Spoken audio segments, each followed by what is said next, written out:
Supervisor Pine, the time is now 9:01 a.m. and you can call the meeting to order. All right. Good morning. Welcome to the Board of Supervisors meeting for Tuesday, December 3rd. Mr. Clerk, could we begin with information on how the public can participate in the meeting? Sure, thank you. Members of the public, live interpretation of this entire meeting will be provided in Spanish. To access live interpretation services in Zoom, click the interpretation globe icon in your Zoom webinar controls and select the Spanish language. At this time, I would like my colleague Victor Hernandez to provide these instructions in Spanish. Thank you, Suki. Good morning, Supervisor Corzo, Supervisor Mueller, Supervisor Pine, Mr. Callagy, Ms. Rodriguez, Mr. Niblin, county staff, members of the public, Victor Hernandez, Spanish interpreter with On Point. Buenos días. Les queremos dejar saber a todos ustedes de hoy que se les proporcionará interpretación en directo, es decir, simultáneamente de toda esta reunión en español, y para poder acceder lo que son los controles de interpretación en directo, usted tendrá que hacer clic en lo que es un icono de un globo, es decir, un mundo que aparecerá al fondo de su pantalla y después seleccione su idioma, que sería el español. Muchas gracias. Thank you.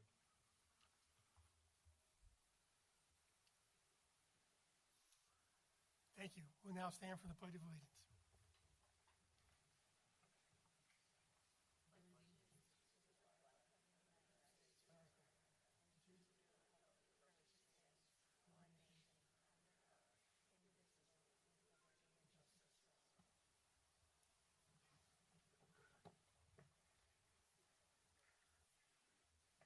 If we could have the roll call, Mr. Clark.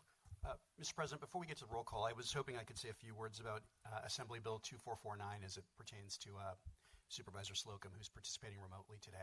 Of course. Thank you. We've been advised that Supervisor Slocum he's informed us that he wants to participate remotely in today's meeting pursuant to the provisions of AB 2449, owing to an emergency circumstance.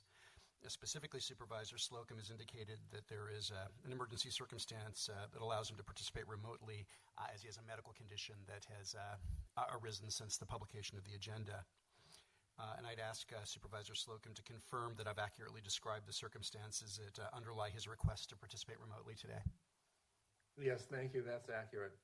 Thank you. Under AB 2449, a board member participating remotely must use both audio and visual technology, which you can see the supervisors doing. And in addition, the member must give notice if anyone over the age of 18 is in the room with the member. So I'm going to ask Supervisor Slocum to confirm whether or not there's anyone over the age of 18 in the room with him today. No, just me. Excellent. The other requirement with respect to AB 2449, given we're relying on the emergency circumstance basis, is that we have a roll call vote to confirm that the board agrees that the emergency circumstance exception applies here. Okay, I'll take the roll call. Supervisor Pine? Yes. Thank you. Supervisor Corzo? Yes. Thank you. Supervisor Mueller? Yes. Supervisor Slocum? Yes. And then Supervisor Canepa is absent. Thank you, Mr. President. All right, very good. We'll now proceed with the roll call. Sure. Thank you. Roll call. Supervisor Pine? Present. Thank you. Supervisor Corzo? Here. Thank you. Supervisor Mueller? Here. Thank you. Supervisor Slocum? Here. Thank you. And Supervisor Canepa is absent today. I will now move to honoring the life of and board member comments. Do any of my colleagues have comments or items to share at this time? I do. Supervisor Corzo? Thank you, Supervisor Pine. I just wanted to take a minute to thank everyone in the community for being here and recognize that it is our first couple of days back from a holiday break, and I hope everyone got to enjoy time with their loved ones or enjoy their time however they wish. And I also want to recognize that the duality of it also being Indigenous Day of Mourning on this past Thursday, as well as Native American Heritage Month on this past Friday. With that, I'll hand it back to you, Supervisor Pine. Thank you. Thank you, Supervisor Corzo. Any further comments? All right. Seeing none, we'll move to public comment. This is a portion of the agenda that is set aside for members of the public to comment on matters that are within the subject matter jurisdiction of the Board of Supervisors, but are not on the agenda for today's meeting. also for matters listed on the consent agenda and for matters set for the closed session. So, Mr. Clerk, could we proceed with public comment? Thank you, Supervisor Pine. I do have 3 speakers from Chambers, and then we'll take speakers from Zoom. Sonny Rios, followed by India Hargit.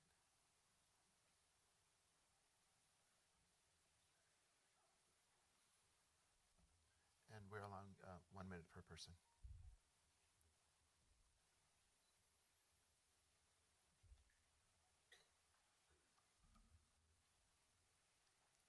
Thank you. I'm sorry to see that the Redwood House closure is not on the agenda today. It's an issue that should be discussed publicly as it's taxpayer money being used all around. And the public is going to be the one to have to bear the consequence from the decision of closing the facility. It's more than a program. Redwood House has been a beacon of hope for those experiencing some of the darkest time in their lives. Often the clients who come to us have experienced traumas such as suicide attempts, psychotic breaks, substance abuse, broken family structure, and contact with the law. Redwood House may be small, but please do not make the mistake of equating bed size to the impact this program has had on lives in our mental health care system. A little over 60 years ago, it took a small group of parents that had children struggling with severe mental illnesses to come together and found El Camino House, which is now known as Redwood House. This led to the growth of Caminar, which now serves over 31,000 clients annually. Today, a group of concerned clinicians, doctors, community partners, and caring neighbors are here before you to educate and ask for this board's willingness to collaborate with the parties involved in this situation in the event Caminar leadership changes their direction in this matter. Thank you. Thank you.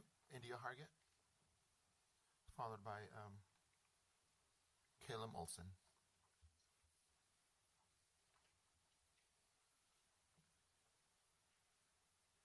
Good morning.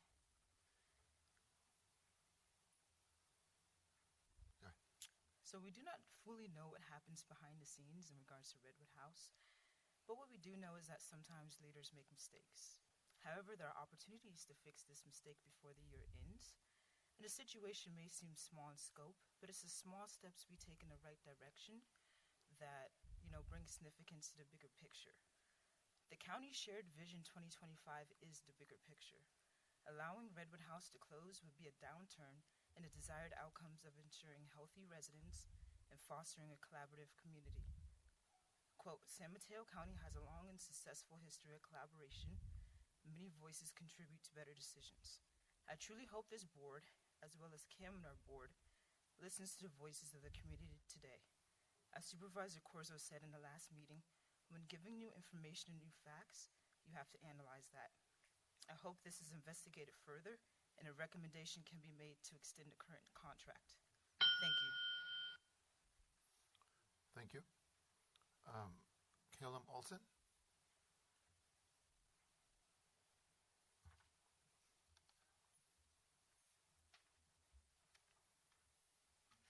Good morning. What I'm going to say is public information that anyone can verify. According to the county's budget for this fiscal year, revenues exceed $5.2 billion. After all expenses, there is $825 million in excess funds. Some are for future obligations, but a large portion is available after meeting reserve fund commitments.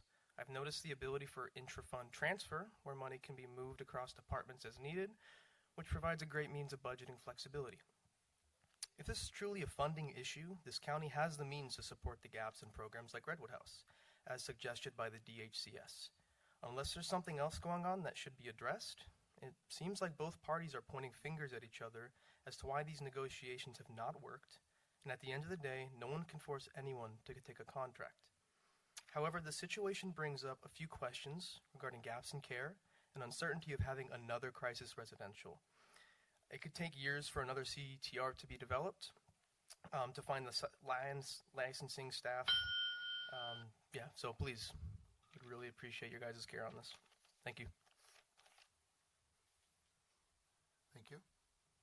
Our next speaker is Patty Willett, followed by Louisa Ip. I'm sorry? Chris, do you want to go first? Okay. Chris Cav, followed by Patty Willett. And if you could speak directly into the mic, thank you. Yes, my name is Chris Cav, And the state of California passed AB 969 in October of 2023 with using an urgency clause. And unfortunately, this urgency clause wasn't necessary. So this is on the cease and desist letter that has been already sent in. I think you've seen it, Ray, that it was passing a law with immediate effect that it didn't require to be urgent. And that caused a problem because it didn't allow deprive the citizens of California from the opportunity to a public referendum. And so what ended up happening is it enacted laws in the election time that were against the laws of the federal election. So it put this county in an unfortunate state. So we wanted to try to cease and desist that thing that wasn't done correctly. And there was also something about the voter rolls, that the voter rolls are not correct in the Help America Vote Act. So that's something we can talk about offline. Oops. Thank you. Patty Willett, followed by Louisa Epp. Okay, Louisa.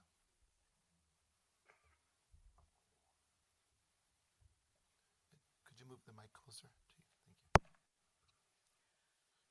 Okay. This is Louisa. If this county follows California law, specifically AB 969, the county cannot meet the contractual requirement of the Help America Vote Act. If the county intends to follow California law, the county will deprive the citizens of the transparency resulting in a misappropriate of federal funds, failing to follow the federal mandate, HAVA.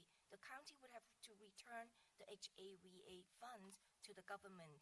If the county returns the HAVA funds, the county cannot pay the election equipment that the county is required by California law to use.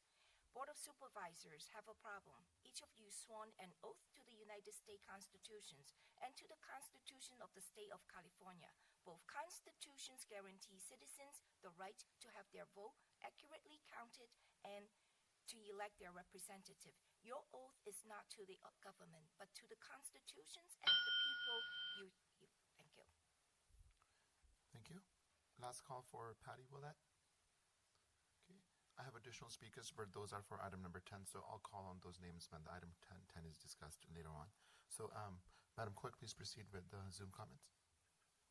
Thank you. For those on Zoom, again, this public comment period is for the consent agenda, which today begins at item 17 through and including the end of the agenda at closed session, which is number 36. Also for items that are not on the agenda today that are county related. 7 speakers. We'll start with Martin Fox, followed by Dan Stejink. Martin, please unmute and begin.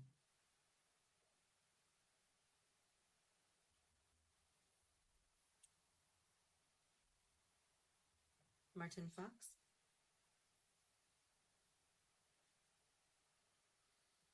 Martin, I think you're still on mute. I will come back to you, Martin. We'll go to Dan Stejink. Dan, please unmute and begin. Thank you, Supervisors. Can you hear me? Yes, thank you. Excellent. It's a banner day in my life when I beat Marty Fox to the podium. Thanks to the supervisor who mentioned Indigenous Day of Mourning there. Catholic Charities has 5,000 remains of Indigenous Native converts or slaves from the Catholic missions in the Bay Area in 1776-1800. The vast majority of those are from the coast side. And per Stanger, the former San Mateo County Historical Association, he stated that there were more Native Americans here than anywhere else but Mexico. For a long time, the county has used 1 or 2 folks with Native ancestry to kind of decide what Native prehistoric sites could be built on, et cetera. I'd like to see the county identify some of these Native American remains and these descendants. There's 5,000 of them. Thank you very much. Thank you, Dan. We'll try Martin Fox, followed by iPhone. Martin, please unmute and begin. Martin Fox, you're still on mute here. I'll come back to you at the end of... Oh, you're here. Thank you.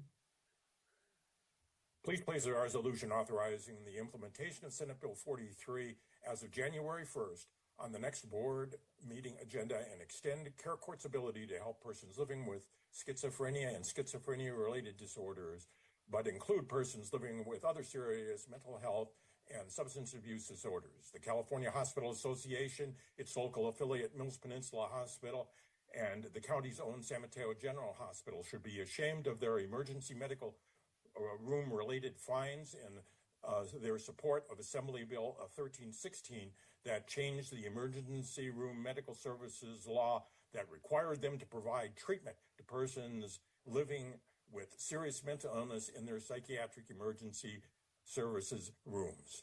Please place authorizing the implementation of Senate Bill 43 on the January 1st, as of January 1st on the next board meeting agenda and extend care court's ability to help persons living with more than just schizophrenia. Thank you, Martin. 5 hands, iPhone followed by Brenda. iPhone, please unmute, identify yourself if possible, and begin.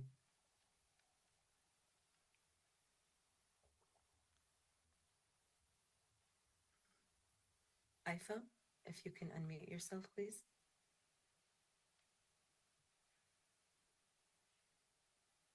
I will try one more time. Hello. Hello? Yeah. Thank you. Yeah. Good morning. My name is Joaquin Jimenez. I am the mayor for the city of Half Moon Bay, but I'm speaking as a concerned citizen. 2016, 2 college degrees, 1 business owner, college students were harassed by San Mateo County Sheriff's Department. 2016, one of the captains, who was another sergeant, lied on his statement about the incident that happened, with the harassment. So one of these captains, Captain Meyer, who I don't trust for nothing, I see his name added to the people against, or something sheriff. So it is difficult to respond, to react, to say something. And I still think, you are using white supremacy to remove the highest standing sheriff, in the county. Because she's a woman of color, and that's not right. And you don't have the power to do that. Thank you. Thank you, Joaquin. Brenda, followed by Tyler Harvey. Brenda, please unmute and begin. Hello, can you hear me? Yes, thank you. Thank you so much. My name is Brenda. Since its creation over 5 years ago, Heart and Soul's Hope program has successfully been partnering with Redwood House, who provides over 30% of the referrals for our unique Hope one-to-one peer support program, helping individuals transitioning from acute to lower level of care and back to the community. Together with Redwood House dedicated staff, we are making a real difference not only by supporting residents' recovery towards independence, but also by reducing rehospitalization and cost throughout the county. We are already witnessing firsthand the disastrous impact of Redwood House imminent closure on individuals not well, discharged too soon to shelters, and now being evicted out on the streets. We urge the San Mateo Board of Supervisors and all parties involved to work together towards a quick, sustainable solution to keep Redwood House open. Thank you. Thank you, Brenda. 5 hands, Tyler Harvey, and then MCC Zoom. Tyler, please unmute and begin. Hello, can you hear me? Yes, thank you.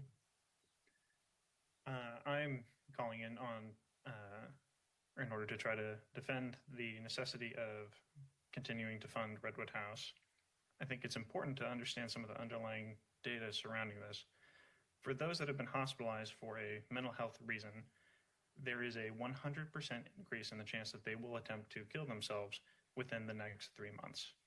Having an extended crisis residential program is one of the best proven ways to be able to manage and care for these kinds of people and keep them from harming themselves or others. Which is why that it needs to be funded and it needs to be used going forward. And if the sort of moral case is not one to consider, at least consider that with the oncoming CARES Act and CalAIM, this county is going to need another long-term shelter, especially to use as a diversion program for those in need of services. Thank you. Hope you have a good day. Thank you, Tyler. MCC Zoom, followed by Cole Niermeyer. MCC, please unmute and begin. This is Greg Yeagas, Vice Chair of the MCC, speaking as an individual. I note today there are 2 agenda items regarding the sheriff stemming from serious personnel misconduct allegations. What I do not see is a 3rd item regarding financial control and oversight of the sheriff's office. By way of background and contrast, the MCC and the Pescadero Municipal Advisory Council were both recently stripped of their historical independence in spending $3,000 a year stipend they received. The councils were told that they would have to go to the county for pre-approval on procurement to apply for any new expenditures such as printed flyers or an additional $100 for Google storage, no matter how small. And the justification for the change was that transparency and accountability of the expenditure of taxpayer funds demanded that the more stringent processes be in place than had ever been in place before. In contrast, there are at least 3 instances of improper procurement documented in the investigative report of the sheriff. So my question is, where's the financial oversight of the sheriff's procurement by the county? Why is there no to remedy those failures, which cost the county a lot more than $3,000? If there's a statutory barrier that prevents the county from proactive oversight, then I submit we need a ballot measure or a board vote to create the power, allowing the county to do such oversight. If there's not a legal barrier, then I would like to see the report which details the breakdown of county financial management, which allowed these financial and contractual abuses. Thanks. Thank you, Greg. Cole Niermeyer, followed by James Johnson. Cole, please unmute and begin. Hello, my name is Cole. Although the county is focused on the Cordilleras campus, which is also a greatly needed resource, not everyone in psychiatric crisis meets the criteria for a locked unit or should go directly to a board and care without a step-down program like Redwood House to reacclimate. It is important not to only expand the vision for mental health services, but it's equally imperative to nurture and sustain existing programs that have been doing excellent work. Cordilleras may be the highlight for the county. However, this is a totally different level of care compared to Redwood House. Majority of severely mentally ill clients are below the poverty line and cannot afford the board and care aspect of Cordilleras. The rates for 2024 are about $1,400 and increase annually. Also, funding needs to be secured before referral is even made. As a reminder, hospital county anywhere from $3,000 to $10,000 per night. Just one Stanford bed would cost the county $3,650,000 per year, occupied or not. Redwood House needs only a few $100,000 to make it through the year. Please consider this. James Johnson, followed by Brian Bilbao. James, please unmute and begin. Hopefully you guys can hear me. This is James Johnson, a concerned citizen, 40 years in Redwood City. I want to make a clear statement to the Board of Supervisors. You guys do not have the authority to trump my vote in San Mateo County in regards to the sheriff. 60% of people voted for the sheriff. This 402-page document that was submitted for review is only being used as a tool by the Board of Supervisors to create hysteria amongst the community. When you read the report, which I have done numerous times over the weekend, there are no substantial allegations that can be proven by fact. Yet the Board of Supervisors continue to create this hysteria amongst the community to try to justify your guys' agenda. I feel strongly that if you guys continue to pursue this unauthorized form to remove her and remove our votes, I will personally, as a citizen of this county, as a citizen of the United States and of this county, I will pursue legal action against the Board of Supervisors for doing so. There is a strict process that you guys need to follow in order to remove the supervisors, and you cannot use the laws that you guys are mandating as a Rubik's Cube to justify your approach. Thank you, sir. I want to tell the board that if you guys do proceed this with the sheriff, that you guys will receive legal action and an injunction by federal court. Thank you. Just a reminder, any comments related to item 10 for the sheriff should be held for that item, as that is a regular item on the regular agenda. This public comment period is for consent items and matters that are not agendized on this agenda. Our last comment is for Brian Bilbao. Brian, please unmute and begin. Can you hear me? Yes, thank you. Hi, my name is Brian Bilbao. I am a longtime San Mateo County resident. It's my first time calling in to any of this, but I'm actually calling just in support of the sheriff. The gentleman previously couldn't have said it better. From the outside, from a citizen looking in, this looks like all hearsay and just really just overstepping what the people of this county have voted for. The gentleman before said it so perfectly. Yes, just calling in for my support of the sheriff. Thank you. Okay, and that concludes our Zoom comments. All right, thank you all for your comments. We'll now move to set the agenda and approve the consent calendar. Two notes here. I recommend that we move item 10 and 11 up to follow item 4. My colleagues are agreeable to that. And secondly, I want to note that there are some compensation-related items on the consent agenda. And prior to the board taking action on those, we'll hear from our Director of Human Resources, Rocio. Thank you. Good morning, President, members of the board, Mr. Callaghy, Mr. Niblin, Ms. Rodriguez. I'm Rocio Kirkson, the county's HR Director. Thank you for the opportunity to briefly share information on item 33, as Supervisor Pine mentioned. It's on the consent calendar, and it's requesting that your board approve 3 resolutions establishing compensation for management, attorney, and confidential employees. As with prior years, the board has considered similar salary and benefit packages for unrepresented employees after completing negotiations with certain bargaining groups.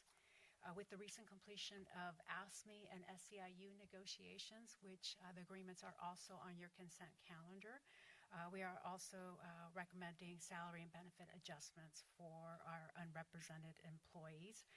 Some of the key economic highlights of the 3-year resolutions include cost of living salary adjustments, so 5% in year 1, 5% in year 2, and for year 3 between 4 and 5%, and that's based on if legislation is signed guaranteeing the county receives its full licensing fee adjustment amount.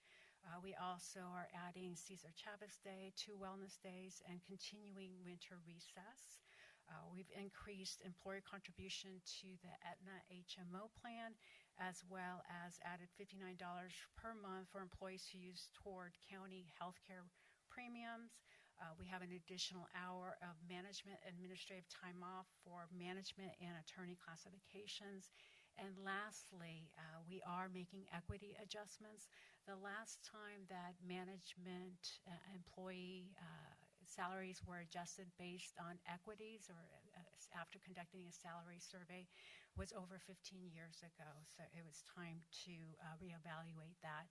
And as a result, we are adjusting over 30 classifications that are impacted, including several executive level positions that will receive equity increases, such as our Chief of Health will receive a 10% equity, Treasurer Tax Collector 10%, Controller 5%, and Public Safety Communications Director 5.5%, as well as the County Executive will receive 9.6 equity adjustment to maintain a 10% difference between the County Executive and the Chief of Health as per contract.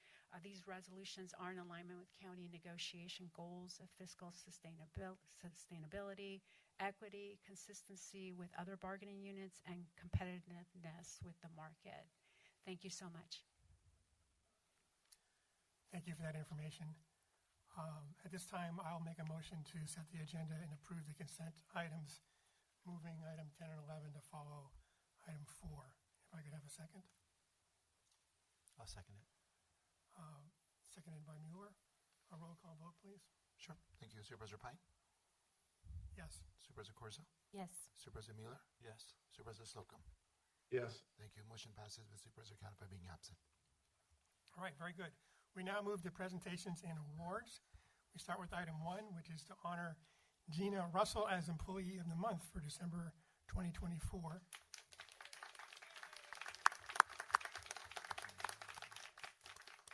and authorize the president of the board to sign the commendation. Board President Slocum is sponsoring this item. The county executive, Mr. Calgi, turn it over to you. Thank you so much, Supervisor Pine. Greatly appreciate it. This is always something that we enjoy doing, recognizing our outstanding employees, and Gina Russell really has distinguished herself as one of those outstanding employees. Started with the Department of Housing in 2019, and what she's really being recognized for is not only her day-to-day excellence, but also leading an 18-month project to create a dynamic set of department-level policies, procedures, toolkits, workflows. In addition, she implemented a training plan for all staff and included a process for maintaining the materials up to date, which has really led to great training for our employees. And these materials have already enabled the department to successfully pass 4 federal and state audits. Now, you all know these federal and state audits around housing are very, very difficult, and Gina has done an incredible job in getting us to a point where we seem to breeze through these, well, maybe not breeze through, but we do get through them efficiently and get them behind us. So also she has streamlined, automated, and reconceived how the department approaches key workflows, and really she's just a dynamic person in the department, has really distinguished herself, and we're just so thrilled to be here today to recognize Gina Russell for all her incredible work with the Department of Housing. So let's give her a big round of applause again.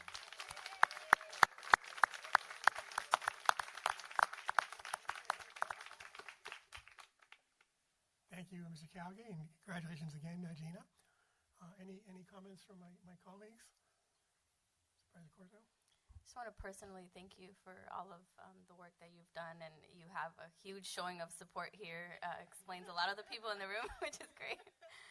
But just grateful for your work, and that you have a community around you of staff who support your work and value your leadership, and thank you for everything that you do.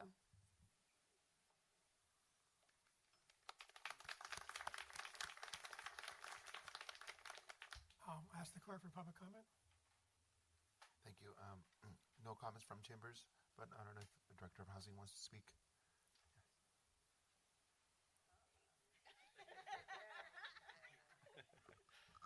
Thanks, Yuki. Good morning, Chair Slocum and honorable board members, Mr. Calagi, Ms. Rodriguez, Mr. Niblin. It's really great to be here this morning. I'm Ray Hodges from the Department of Housing. We get to honor, like County Executive Calagi said, we get to honor Gina Russell today. She's a housing and community development specialist on our funding team.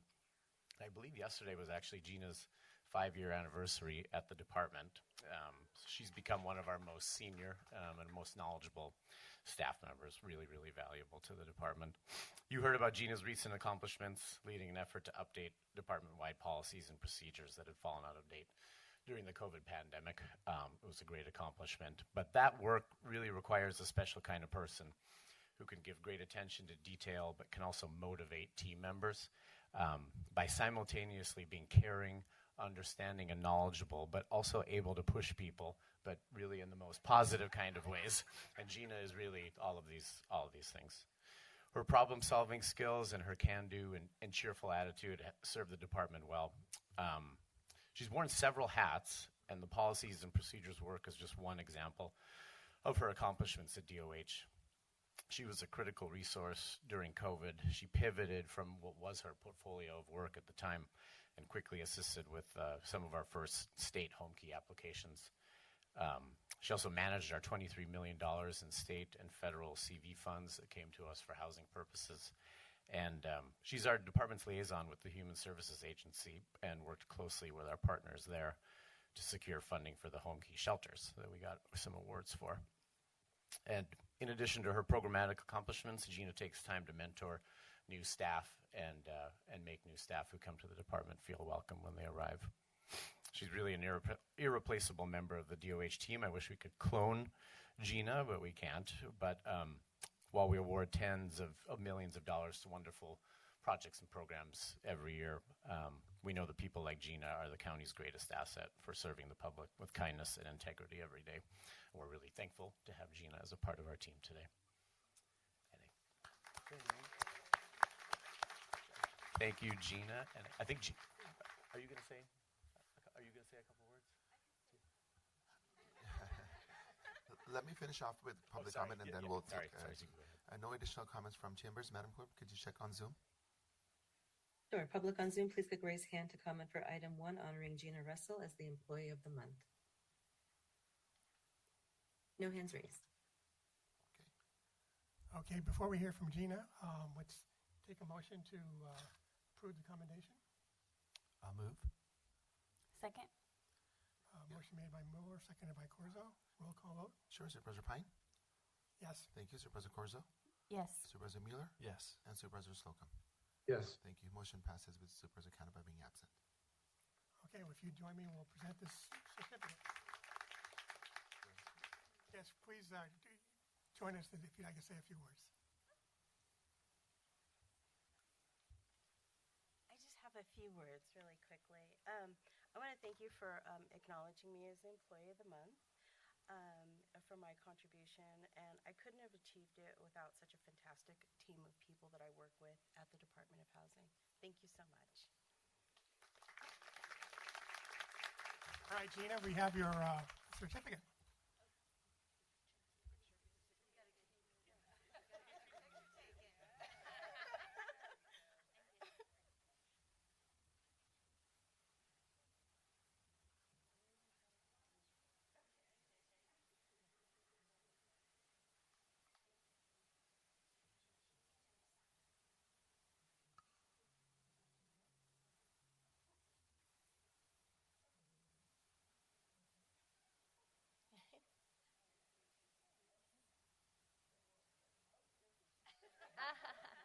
Perfect. 1, 2. Oh, you got it? Okay, 1. Beautiful. Thank you.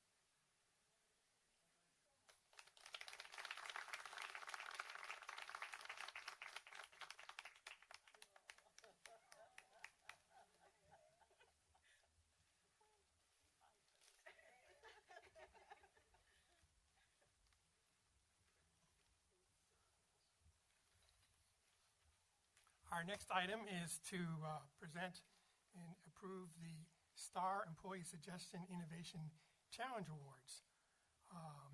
Our Director of HR will present on this item. Good morning once again, President, members of the board, Mr. Callaghy, Mr. Niblin, Ms. Rodriguez, Rocio Kirkson, HR Director. Thanks to your board and county executive, the county has a culture of recognition. As part of the County Stars Awards program, the organization recognizes county programs that excel in performance, customer service, sustainability, and equity. In addition to these program awards, we have an Employee Suggestion Award category through the Innovation Challenge competition, which aims to recognize county employees for identifying innovative ideas to improve county services. This year's Innovation Challenge, we had over 60 employees participate. They formed 17 teams to develop and present their solutions to enhance services and programs. The submissions were reviewed, and the top 6 submissions were selected to present at an in-person event. We had panel judges, which included Supervisor Corzo, County Executive Callaghy, and an Assistant County Executive Rodriguez sitting there, so thank you so much. And thanks to them, they selected the top 3, first place, second place, and third place winners, which are they're also here with us today. In addition, we did have a People's Choice Award, which was selected by the participants themselves. So the teams that are receiving recognition today, as mentioned, we have our first prize, second prize, and third prize. So starting with our first prize, The idea from the team RV Buyback is to create an RV buyback program that would provide funds to members of the public experience RV homelessness, and this would allow them to gain stable housing. And the team members here are Melissa Gonzalez, Janelle Lim, Kate Reiter, Marika Boschels. And second prize, this is from the Building Department Innovators. Their idea is to build an AI-powered database of planning and building department files. And the two employees here are Camilla Lowe and Quinn Tozo.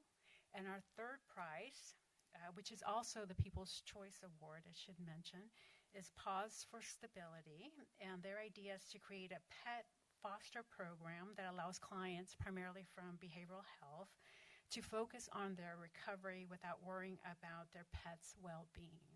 And here, the employees that put in the suggestion, Lena Silverman, Tina DeRenzo, Christine Hollander. And upon your board's approval, they'll receive monetary awards as well as commendations. Before I close, I once again want to thank our panel judges, and I also want to recognize the HR team that assisted in coordinating this event. Thank you to your board for your support, and as mentioned, we do have the top 3 teams here with us today.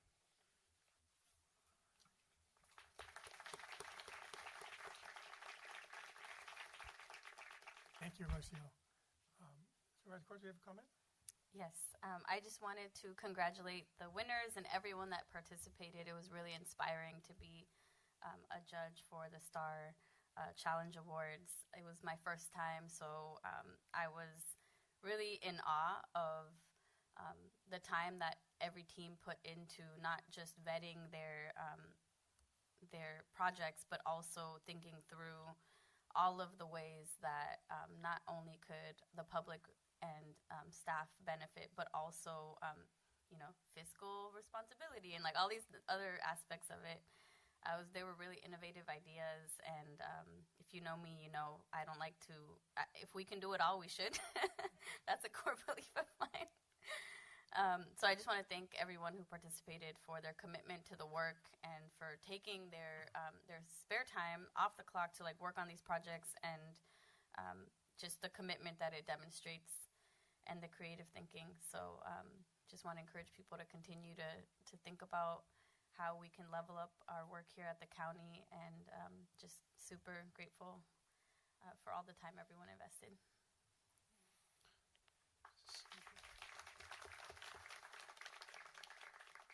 Yeah, so this is the first time actually. I wasn't on the committee, so this is the first time I'm hearing of the projects, and they're awesome. I can't wait to read about them. I mean, they're just really, each one is actually so needed and so important. So tip of the hat, incredible. So congratulations.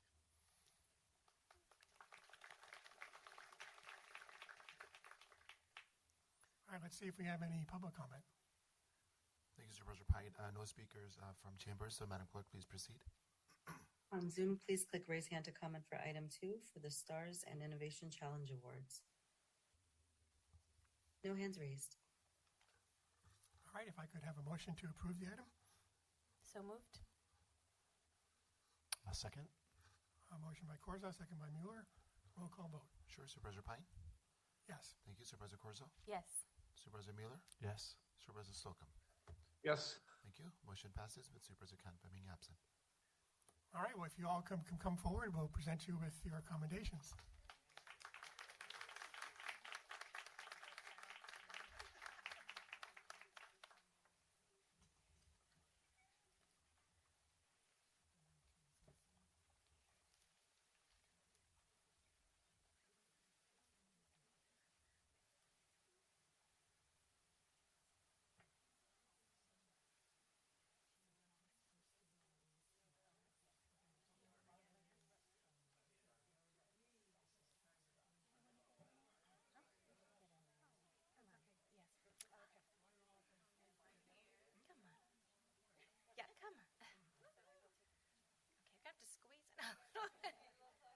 Oh boy, we're gonna have to get in.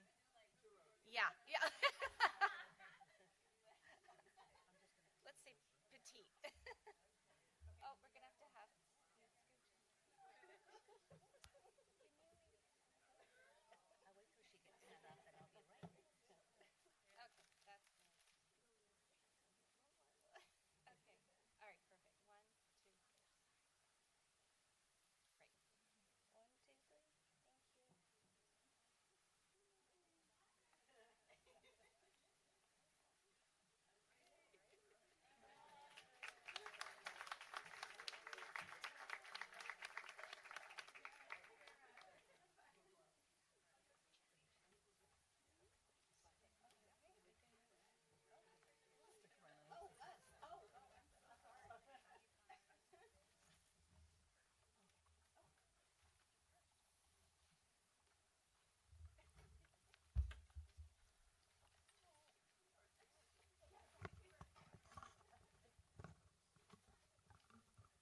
We now move to item 3, which is a public hearing for consideration of a agricultural preserve and California Land Conservation Act contract. Mr. Monowitz. Good morning, supervisors. Good morning, executive staff. I'm Steve Monowitz. I'm the director of the Planning and Building Department. And as Supervisor Pine noted, the item before you is the establishment of a new agricultural preserve and Williamson Act contract on a parcel located at 7,000 Stage Road in San Gregorio. So the parcel's 151 acres in size and is used entirely for commercial cattle grazing. Here's a aerial photo of the site showing it in its undeveloped state. And the provisions of the Williamson Act allow eligible applicants to voluntarily enter into contract with the county as long as they meet certain requirements. They need to comply with the uniform rules adopted by the county and agree to a 10-year rolling contract that automatically renews annually. At any point, either party may request non-renewal of the contract, and that starts a 9-year period for its extinguishment. And the benefit to the landowner is usually a reduction in property taxes. I say usually because it depends upon when the property was acquired, and you have to figure in Prop 13. And the benefit to the county is that properties that are placed in Williamson Act contracts have an obligation to stay actively involved in commercial agriculture. That's one tool that the county has to encourage continued agricultural use. And all of that is consistent with the policies of our general plan, our local coastal program, and our zoning regulations. The site is designated as agriculture and is within the planned agricultural district, so the establishment of the preserve and the contract furthers these policies and regulations. With regard to the specific criteria that needs to be met to be eligible for a contract, I'd like to point out a couple important things from this chart. The first is with regard to soils. The property is identified as locally important grazing lands. It exceeds the minimum parcel size of 40 acres by being 151 acres. And for grazing, the criteria is at least 75% of the parcel needs to be used for that purpose. In this case, 100% of the parcel is being used for grazing. So the implications on the taxes collected by the controller identify that the establishment of the contract will result in an annual revenue loss of about $7,500.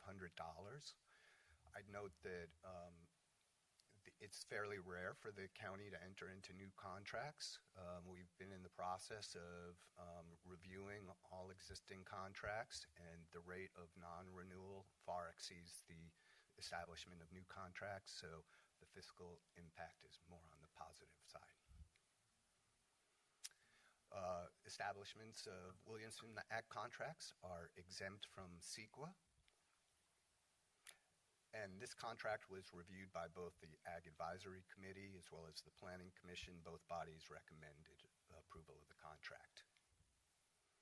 So with that, staff is recommending that the board find that the establishment of the preserve and the contract is consistent with all the relevant policies and regulations, and that you adopt a resolution establishing the preserve and authorizing execution of the contract. That completes my presentation. I'm happy to answer questions. Any questions for Mr. Monowitz? Mr. Monowitz, I just wanted to say thank you. One of the things that I hear, and I want to note that in the record that the Agricultural Advisory Committee is actually recommending this, which is important. I also want to thank you in your presentation for pointing out that there is a review taking place of these Williamson Act contracts. One of the things we hear a lot on the coast from our agricultural partners is concern about abuse of Williamson Act. So it's great to be able to tell people the county is actively engaged in looking at those Williamson Act contracts, and that there are a number of non-renewals taking place. So thanks for pointing that out today. I am supportive of this moving forward. I see no other comments. With approval of consent of my colleagues, I'll open the public hearing. Take public comment. Thank you, Supervisor Pine. I don't have any speaker slips for item number 3, so Madam Clerk, please proceed.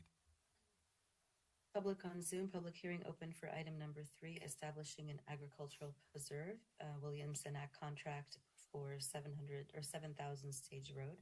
Please click raise hand to comment.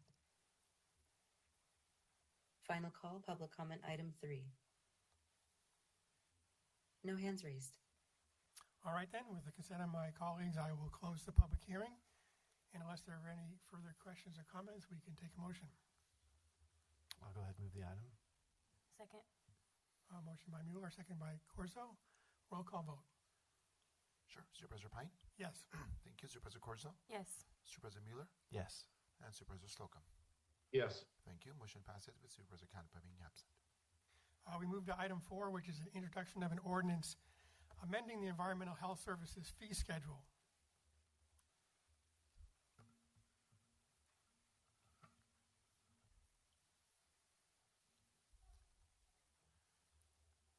All right. Welcome. Honorable members of the board, Mr. Callaghy, Ms. Rodriguez, Mr. Niblin. I'm Heather Forshee, Director of Environmental Health Services, and this is a continuation of our discussion from our November 19th agenda item. It's a brief slide deck. I apologize for the slide deck. I know we had a longer one last time, but the slides are more or less in response to some of the board questions that were presented, as well as an overview again of the proposal for the board's consideration.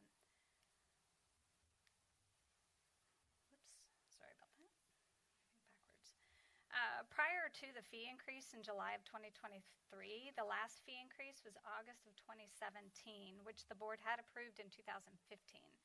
There were no increases in fees from July 2018 through June of 2023.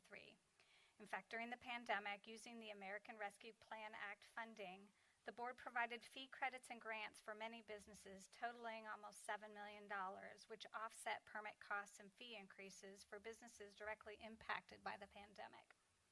Specifically, in fiscal year 21-22, fee credits were provided to over 5,000 businesses, including but not limited to mobile food vendors, restaurants, auto repair shops, farms, and dry cleaners. These businesses also later received fee credits for any increases to their fees for 1 year that resulted from the July of 2023 fee increases. Additionally, during the pandemic, the board provided micro-food businesses, such as food carts and food trucks, additional grants and fee credits using these ARPA funds to support them through the pandemic. The July 2023 fees reflected updated costs for each fee, with some fees increasing and others decreasing. The fee categories were also restructured as advised by our outside consultant to better reflect current costs and practices. In some cases, newer, lower fee categories were created to benefit businesses with smaller projects or operations. This was the first time in multiple decades that many of our fee categories had been updated. The fee proposal before you would allow an adjustment of environmental health fees annually moving forward.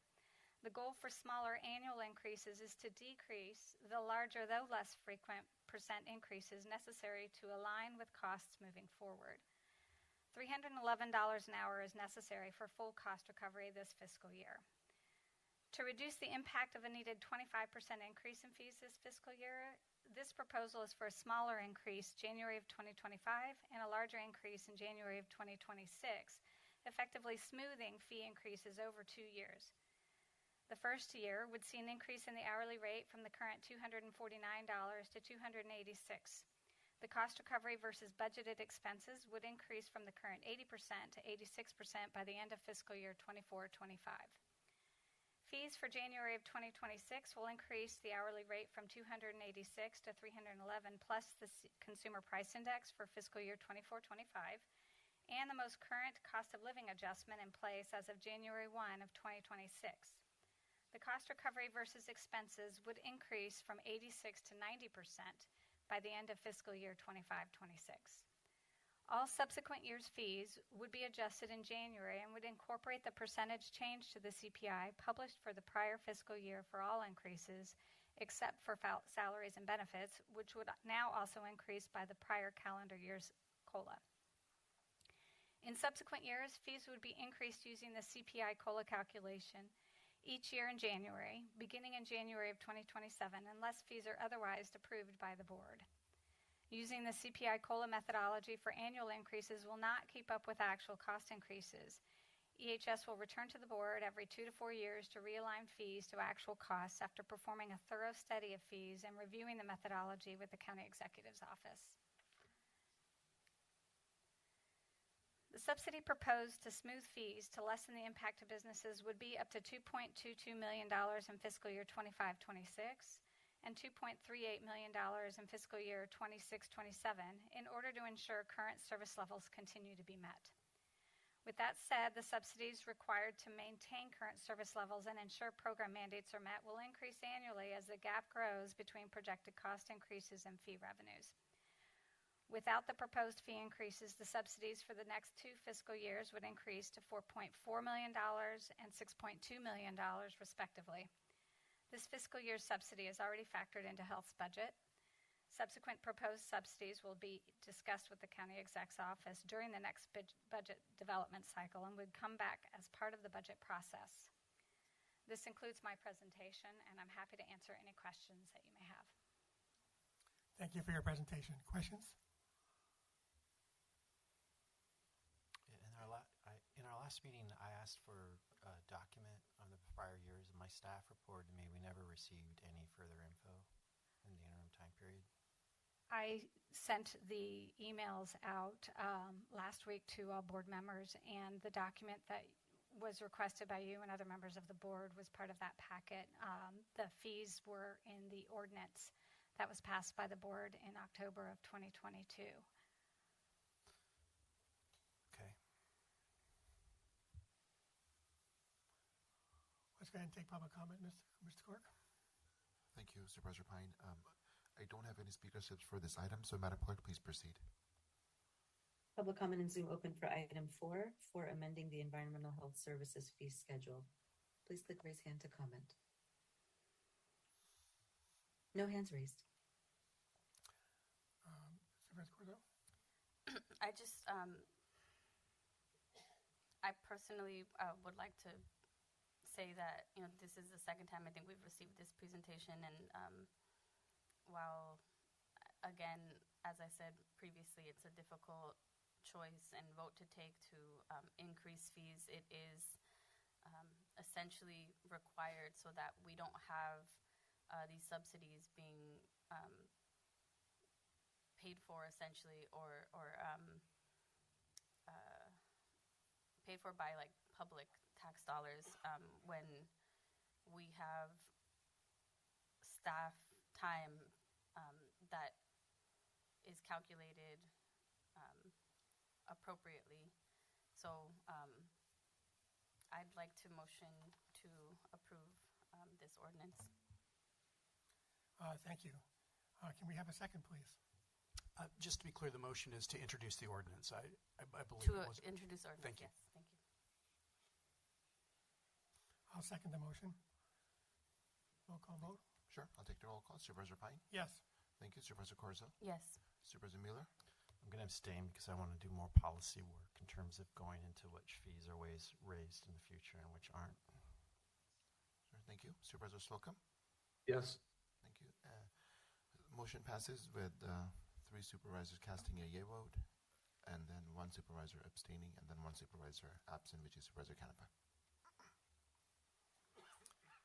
Okay, we'll now move to item 10, which is adopt an ordinance calling for a special election to be held March 4, 2025 for the purpose of voting upon an amendment to San Mateo County Charter, granting the Board of Supervisors the authority until December 31, 2028 to remove an elected sheriff for cause by a 4/5 vote of supervisors. This is brought forward by Supervisor Mueller and Corzo. Do you have any comments? I do have a comment. I see now that the sheriff is represented by counsel. Is that correct? What I'd note is we've received correspondence from counsel that indicate that the sheriff has requested separate counsel. The board hasn't yet acted on that matter. I guess that's what I would say.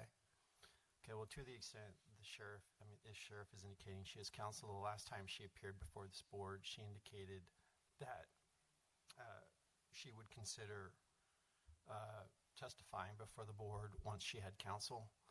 We made that request to her when she was here, and she said that she was going out the door. She refused, obviously, to participate in the investigation when it was taking place, the independent investigation. So I would like to once again invite her, now that she's represented by counsel, at least we've seen correspondence purported to saying that she's represented by counsel, to please provide testimony to this board. And then the second thing I wanted to talk about is last night we received a letter from the sheriff, and I have some real concerns about the letter because the letter, what gave rise to all of this is really, to sort of summarize it in the beginning, was the way that the complaints we had from employees about how they were being treated within the department. So much so now that it's risen to the level that all of the sworn union personnel have voted and are unanimous. They're calling for her to resign. The captains have called for her to resign. The only sworn personnel in the office who's still supporting her on record is the second undersheriff she's had. In that backdrop, last night, the sheriff sent us a letter and said, and she was questioning again the veracity of the texts that it's been said and alleged came from her phone and that we've had forensically looked at. And she said in her sentence, would the county have hired a company to trace a text to my phone that one former employee claims came from me? And the problem I have with that sentence is that witness 3 is not a former employee. Witness 3 still works for the county of San Mateo in the sheriff's department. And so I don't know, as I sit here today, is the sheriff saying that she intends to fire witness 3 now? Why is she referring to as a former employee? And that has given me great pause, that we still are in a circumstance where the sheriff is communicating about people who have taken part of this investigation and is either talking about the future or giving a threat. I don't know what this means, that she refers to her that way as former when she is not, or they are not. And we know the sheriff knows who this person is because the sheriff and Mr. Anjay has referred to this witness in news interviews. So I am really taken aback by that, and it's in that context today that we're really moving forward to protect the employees of this county. Supervisor Corzo. Thank you. So I wanted to just kind of take a step back and share that typically when we have these kinds of resolutions or proposals, the second reading can go on the consent agenda, and we don't need to have a public forum unless it's pulled by a member of the public. But we put this on the agenda because we recognize that there are a lot of questions about why this is happening, why now. There are questions about the report. So I want to take the chance to address some of those concerns proactively and again restate that this board has been and will continue to be committed to transparency, accountability, and doing what is in the best interest of the public good. So I'd like to set the record straight on a few misconceptions that I've heard in the community, specifically about the report. And I want to make sure people understand that this is an independent human resources investigation. As someone who served for many years on a school board, I have seen many of these kinds of investigations done. And I want to be really clear that these are not popularity contests. These are not meant to be a platform for anyone being investigated, for anyone to have their cheerleaders give character references. These kinds of investigations are done to investigate serious allegations and then make determinations based on credibility and facts about whether these kinds of allegations are sustained, unfounded, or even inconclusive. And through the years, I have seen many of these kinds of reports determine that there wasn't enough evidence to determine whether something was sustained or unfounded.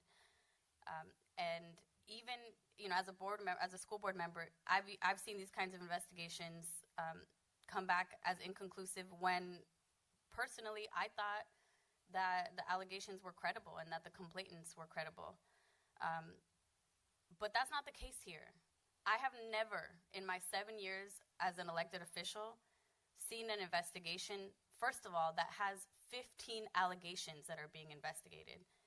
I want people to understand how rare that is. That is not normal. And I think it speaks to the level of severity of what is happening in our sheriff's office. 12 of the 15 allegations were sustained.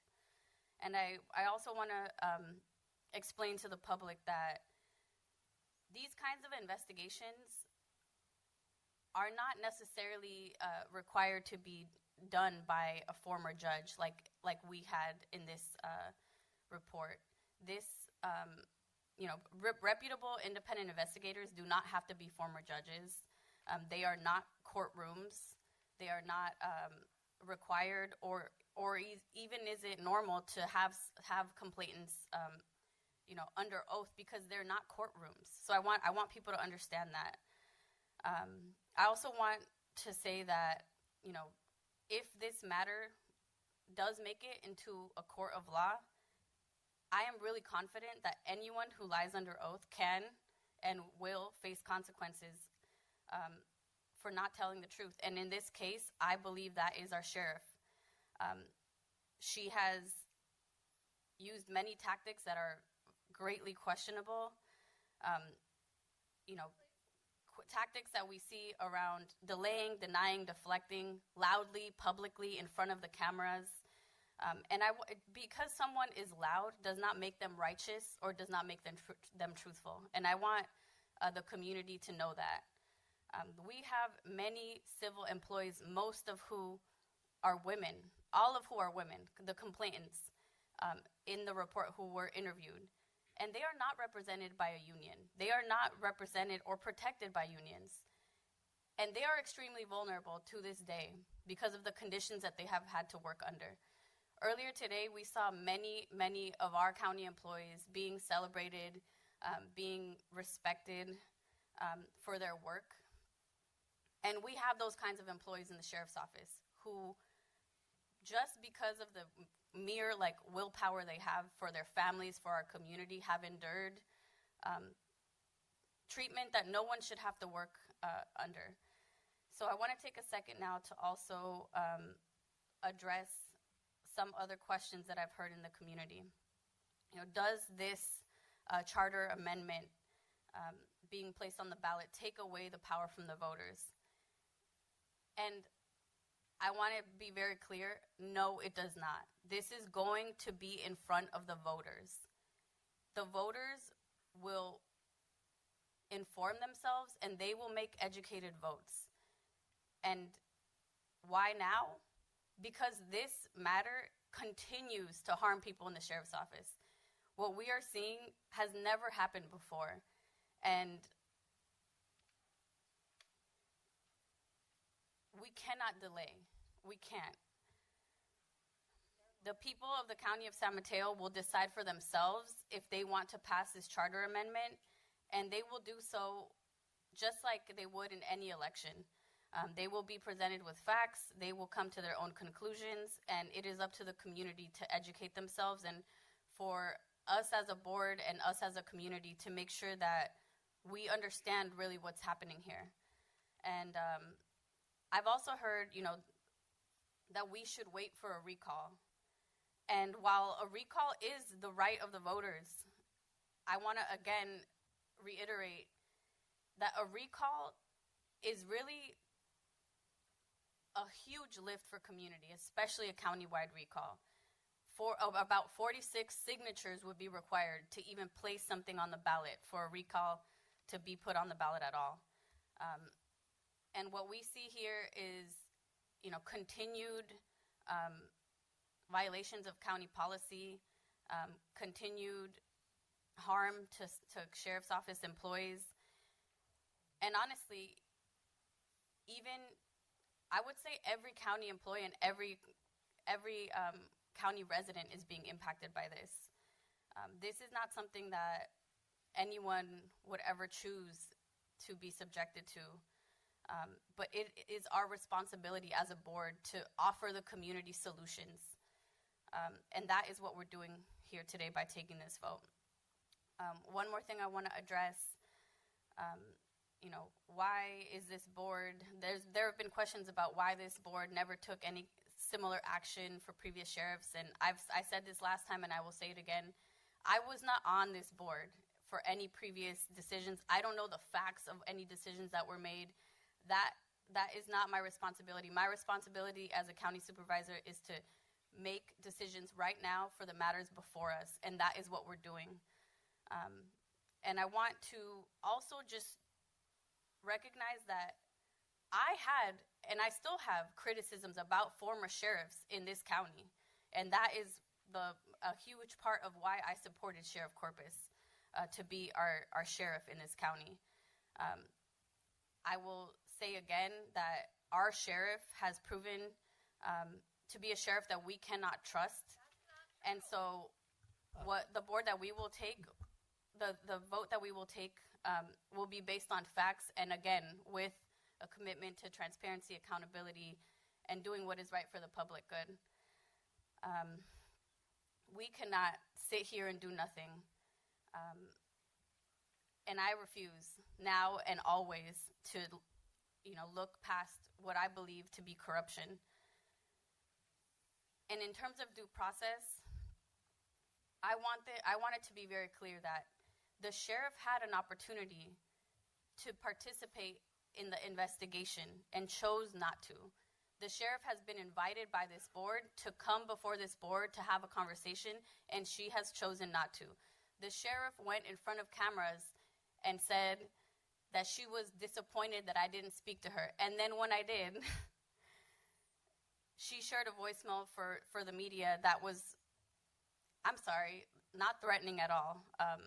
But I do believe that our sheriff must resign. And if she doesn't, and we have to move forward with this election in March, she will be responsible for the millions of dollars that it will cost our county taxpayers to hold that special election. I will just wrap up by saying that I personally believe that this is the best option before us. We must place this on the ballot. Our sheriff needs to be held accountable. No one is above the law. No one should be above the law. And with that, I will conclude my comments and just last thing say that the will of the voters will decide what happens in our community, and that is something that I believe to my core, and we will move forward with the will of the voters. Thank you. Supervisor Pine. Vice Mayor.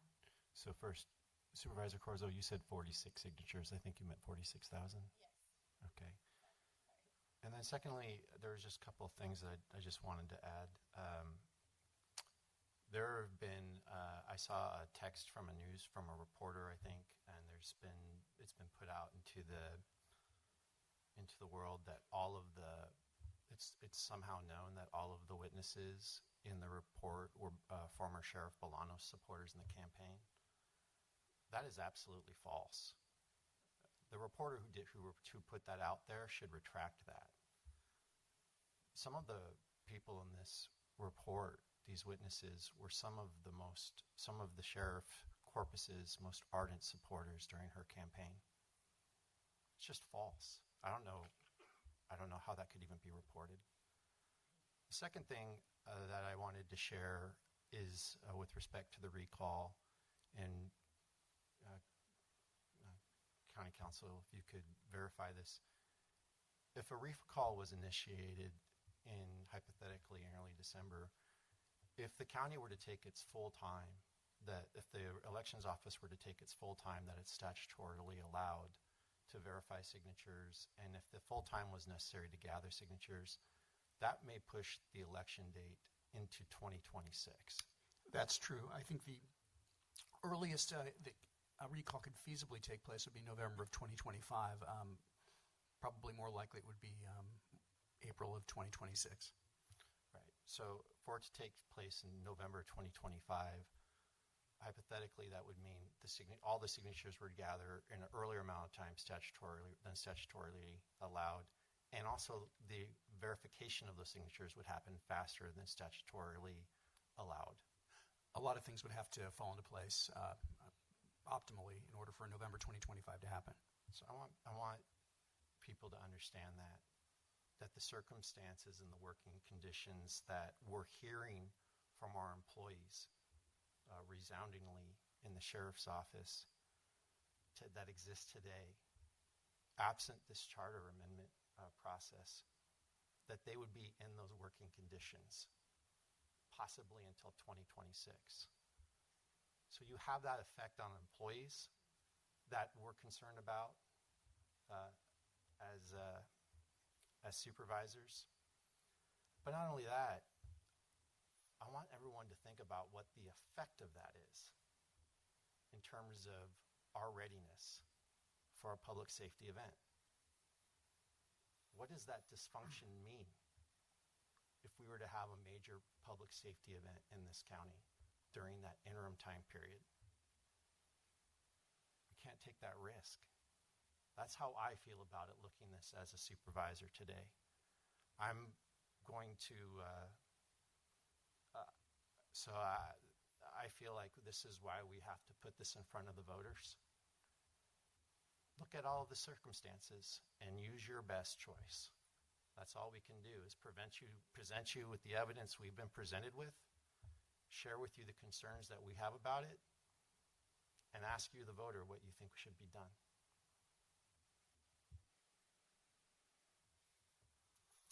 I would just want to reiterate one point made by my colleagues, which is ultimately this will be the decision of the public whether or not to grant the Board of Supervisors this authority.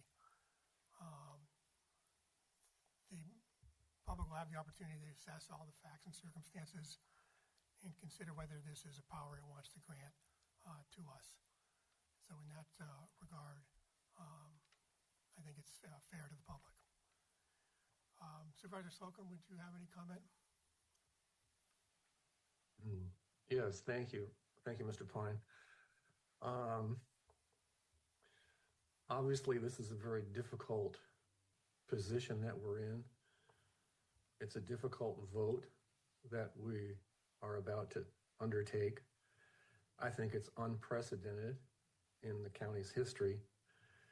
And the bottom line for me here is that I have mixed feelings about putting this on the ballot. Why do I have those mixed feelings? Well, it does lead to a campaign. And Supervisor Pine, you just said the voters will consider the facts. But I'm not so sure that that's totally accurate, because I do not believe that the sheriff will fight this campaign with facts. I know that we will, but I don't believe the sheriff will. And my questions around this are, what happens if this passes? What happens if it fails? Maybe council could just briefly walk through that in a minute here. But for me, the recall path is probably the most appealing just on its surface. But if we're talking April of 2026 or sometime soon before that, I just can't imagine being an employee working under the circumstances that have existed and that exist today. I have a concern about, and I know there's a sunset provision for this, but I do have concerns about future boards. And as I said, even though there's sunset, I still have that nagging feeling that it shouldn't be left to future boards. Maybe it wouldn't be given the sunset. I'm curious, and maybe somebody could answer this, maybe Supervisor Mueller or Corzo, or maybe county executive or county attorney. I'm curious about if we're still getting whistleblower complaints or complaints from the staff in the sheriff's office. I'm concerned about the lawsuits that most likely will come from this and the cost there too. And I'm curious, finally, with another question, that if the sheriff were to resign sometime between now and March, would the sheriff retain her county retirement and county benefits that she may otherwise be entitled to? So there's a few questions in there. I don't know, county attorney, if you made note of those or if you could respond. Thanks, Supervisor Slocum. Maybe I'll start with what would happen if the county charter amendment were to pass. And a couple things I wanted to note is what the charter amendment states specifically is that if the board were to seek to exercise its power under the charter amendment and endeavor to remove the sheriff by a 4/5 vote, a couple things that are specifically required to happen is one, that the sheriff would have to be served with a written statement of alleged grounds for removal, and would have to be provided a reasonable opportunity to be heard regarding any explanation or defense.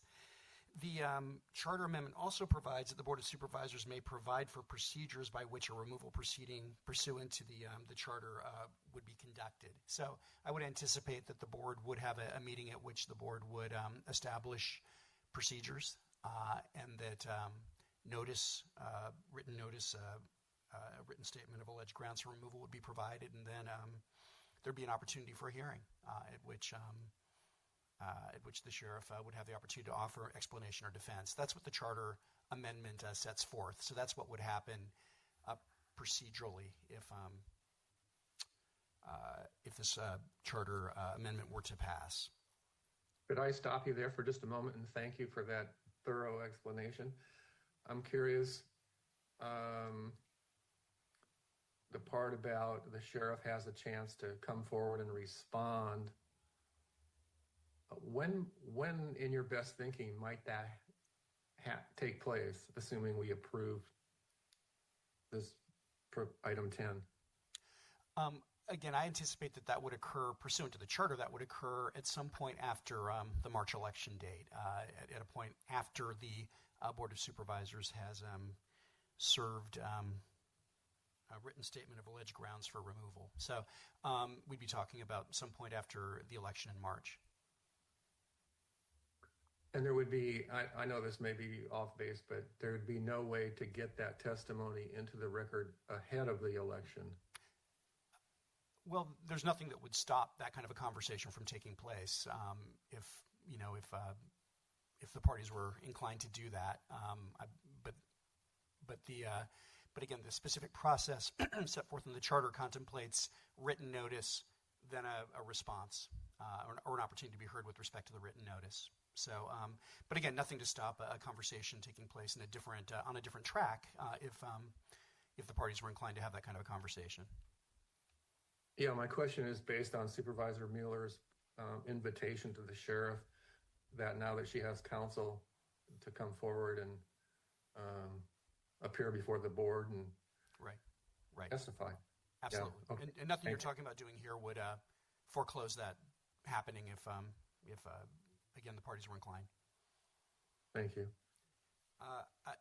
A next question were, well, one of the questions was with respect to pensions, and I do note that the fact that somebody resigns in and of itself has no impact on a person's pension.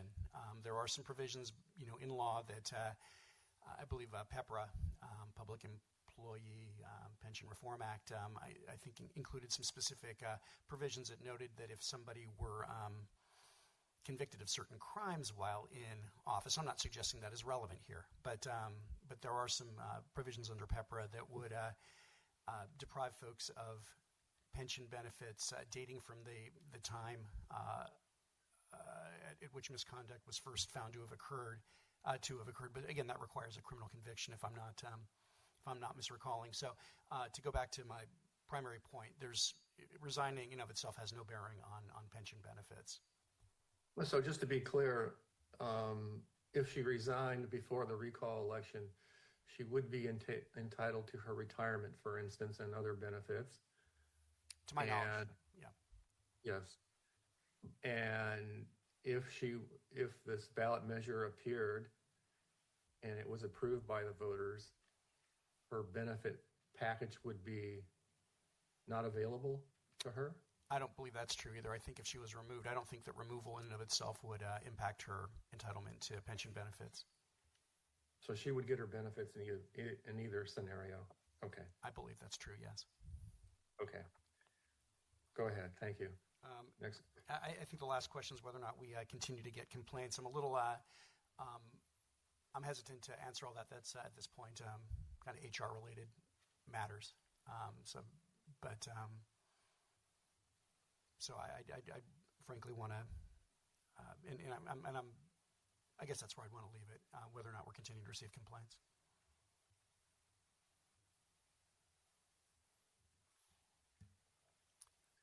Supervisor Mueller? I wanted to follow up on a question that, or argument might be more of a theme that Supervisor Slocum talked about, and that was communication. Should we pass the charter amendment today, communication during the time period before the election? We are going to be prohibited after today. Well, from talking, it'll be after if we vote today, it goes on the ballot. It becomes a political issue for whether or not people vote. So we won't be able to campaign for it with county resources. Correct? There's generally a bar under California law in using county resources, government agency resources, to either support or oppose a measure that's on the ballot. On the other hand, I mean, the law is clear. Their case, Stanson v. Mott is kind of the premier case in this area, and it sets forth that there's a distinction that should be drawn between informational educating of the public versus advocacy. And there's sort of a time, place, tenor standard that needs to be applied when you look at the communications that are taking place while a measure is pending.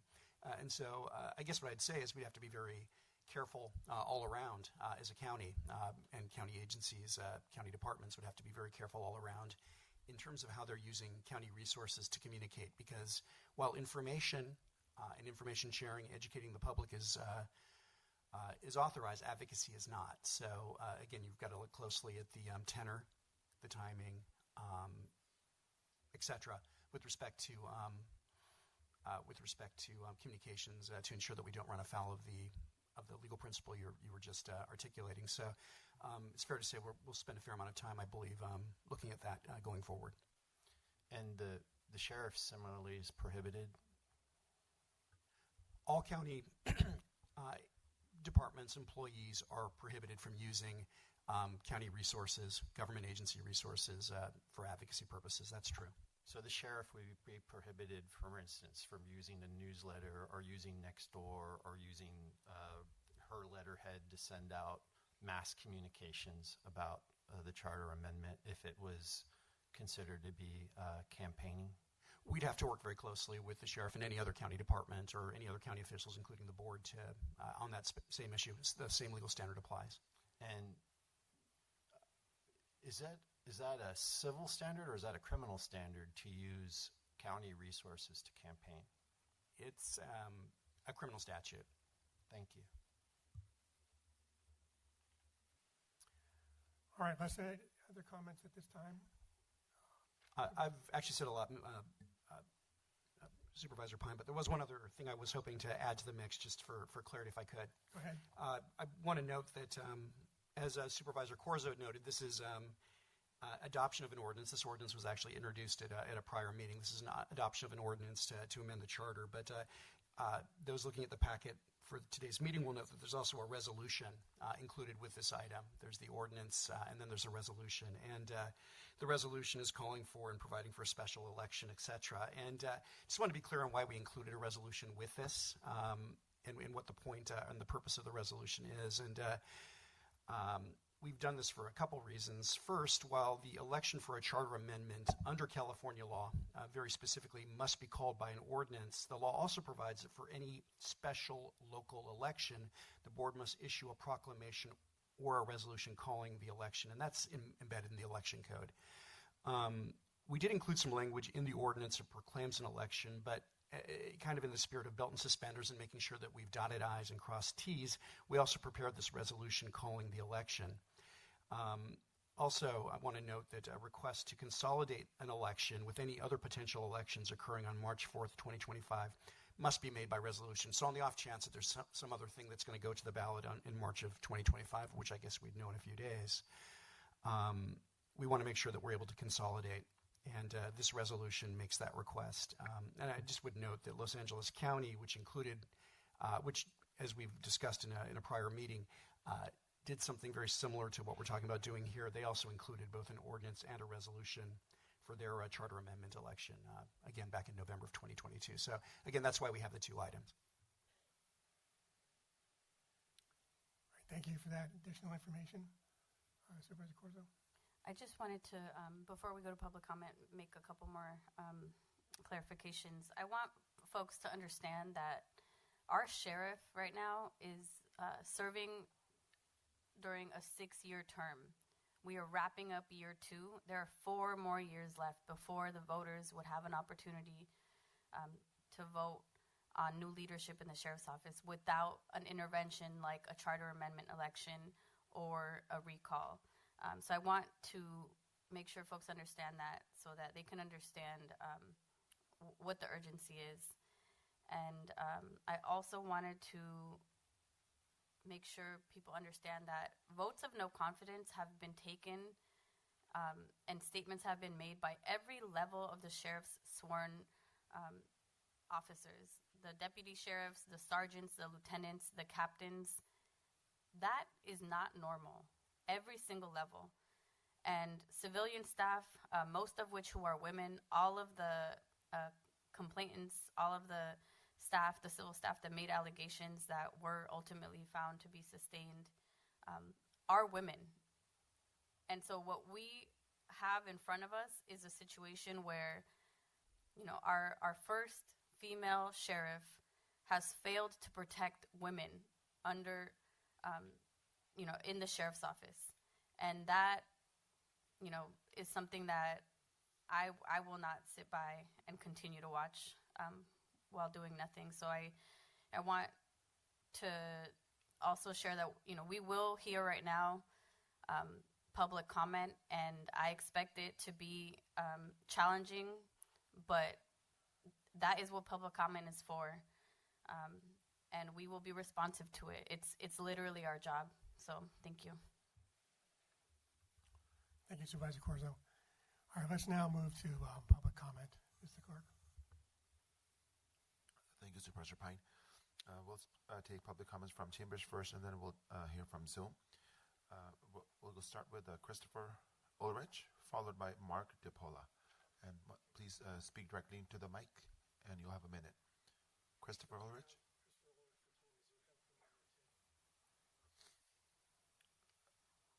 Christopher's not here, or? Okay. Okay, I'm just gonna call on the speaker. So if you hear your name, please come up. Thomas Mazzulla? Mazuka, please come up. Good morning, members of the Board of Supervisors, Mr. Callaghy, Mr. Niblin. We are council representing Sheriff Christina Corpus. We've been working with Sheriff Corpus for a little over a week. We are here to ask that this matter be continued. We've sent letters to Mr. Niblin, your county council, to give us an opportunity to respond to the allegations. We're talking about a report that's unsubstantiated. You seem to know more about the report than we do, Supervisor Mueller, but it's anonymous to us. You're right. The sheriff has not presented her side of the story yet, probably due to a lack of confidence, to potential conflicts of interest, but we're going to have a serious conversation with the sheriff about doing that. And I hear from the supervisors there's a sense of urgency to get this done.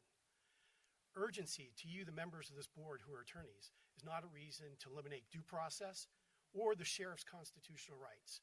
Now, I come to you with a background of 10 years as an assistant DA in San Francisco, 9 years as an assistant United States attorney in the U.S. Attorney's Office as a law enforcement coordinator, working with all the agencies in San Mateo County, also as a police commissioner for 12 years. I've been through 3 changes of police chiefs. I've hired 3, and guess what? There's never happiness amongst the staff. Morale is always low. It takes time. And like my old boss, the U.S. Attorney's Office, said, Bob Mueller, when he took over the FBI, there's a third of the people are just not going to like you, a third that will like you, and a third that you're going to have to win over. And we need to give the sheriff that chance. Law enforcement is a unique thing. The community, crime is down. The stats are down. That's who you need. You cannot usurp the authority of the community. Crime is down, and staffing the sheriff department is up. I want to say one thing. Morale's low. I can tell you right now, I know the men and women of the sheriff's department are still responding to calls for service to serve their community, no matter who's in charge. There's a lot of questions from this board. There's a lot of uncertainty about the process. I ask that you continue this matter to protect the sheriff's rights, because it's the right thing to do. When you did the Pledge of Allegiance, you said justice for all. Justice, especially for you lawyers on this board, we need to give the sheriff an opportunity to respond. This is premature for you to usurp the authority of the voters. And I thank you for giving me additional time. Thank you. Christopher Ulrich, followed by Mark DePaula.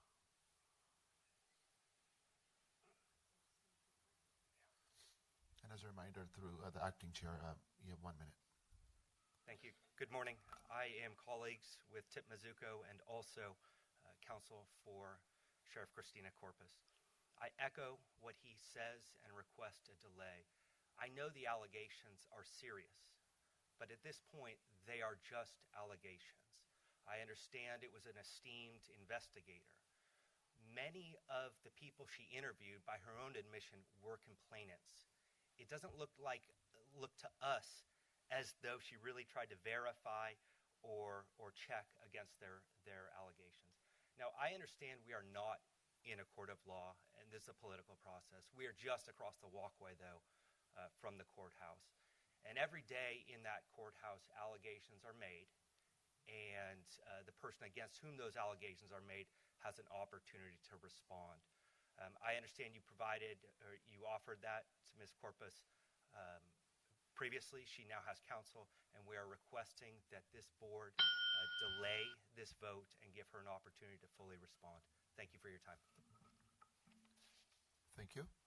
Mark DePaula, followed by Monica Berlin. The Board of Supervisors should not be involved in a recall with the current Sheriff from Corpus. Sheriff Corpus was elected by San Mateo County voters. Why has the Board of Supervisors take such action when the same Board of Supervisors had hired Judge Cordell to investigate District Attorney Wagstaff?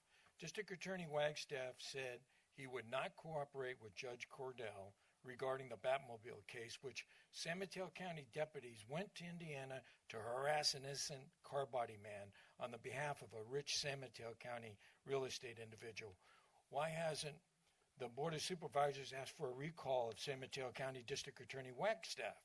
2007, the former sheriff and undersheriff were caught in a sex slave house with underage Hispanic girl. This was called Operation Dollhouse by the FBI. In 2014, the sheriff was reelected and shortly resigned, and the Board of Supervisors appointed the undersheriff to sheriff. In 2018, the Board of Supervisors endorsed the appointment of knowing what had happened in 2007. I have the disc from the FBI, and I'm sure the Board of Supervisors would not want them. Thank you.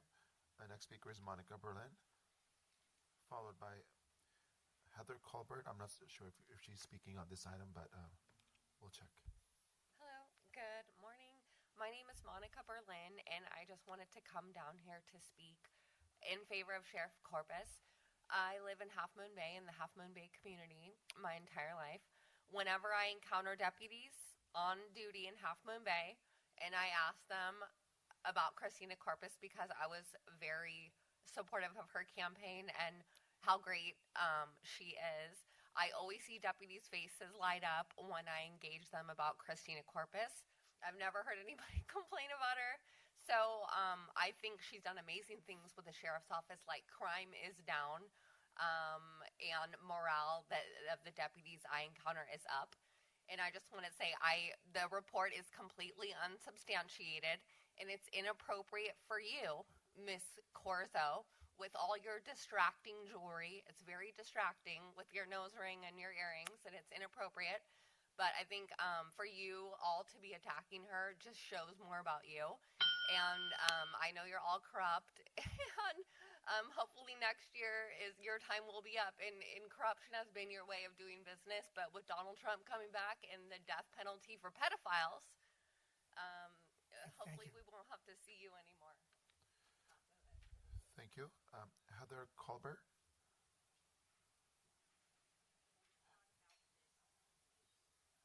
Okay.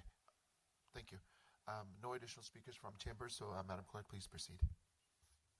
Thank you. We are on item number 10 with 10 speakers. Allison Madden, followed by Samina Usman. Allison, please unmute and begin.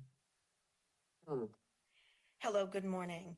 I think it's shocking the speed and hysteria with which this board, as currently constituted, has been handling this issue. Yes, we've read the report. It's disrespectful to the voters to take this action at this time and keep telling us to read the report. 2 of you are terming out and will be unaccountable to voters for your vote today. I predict the rest of you will have a challenge with your reelection. You should wait for the newly elected supervisors to take their seats before any action is taken on this issue. That is the most recent expression of the people's will. I based my vote for my supervisor for my area on the candidate's specific response to support for the sheriff in text about this issue, and the campaign responded.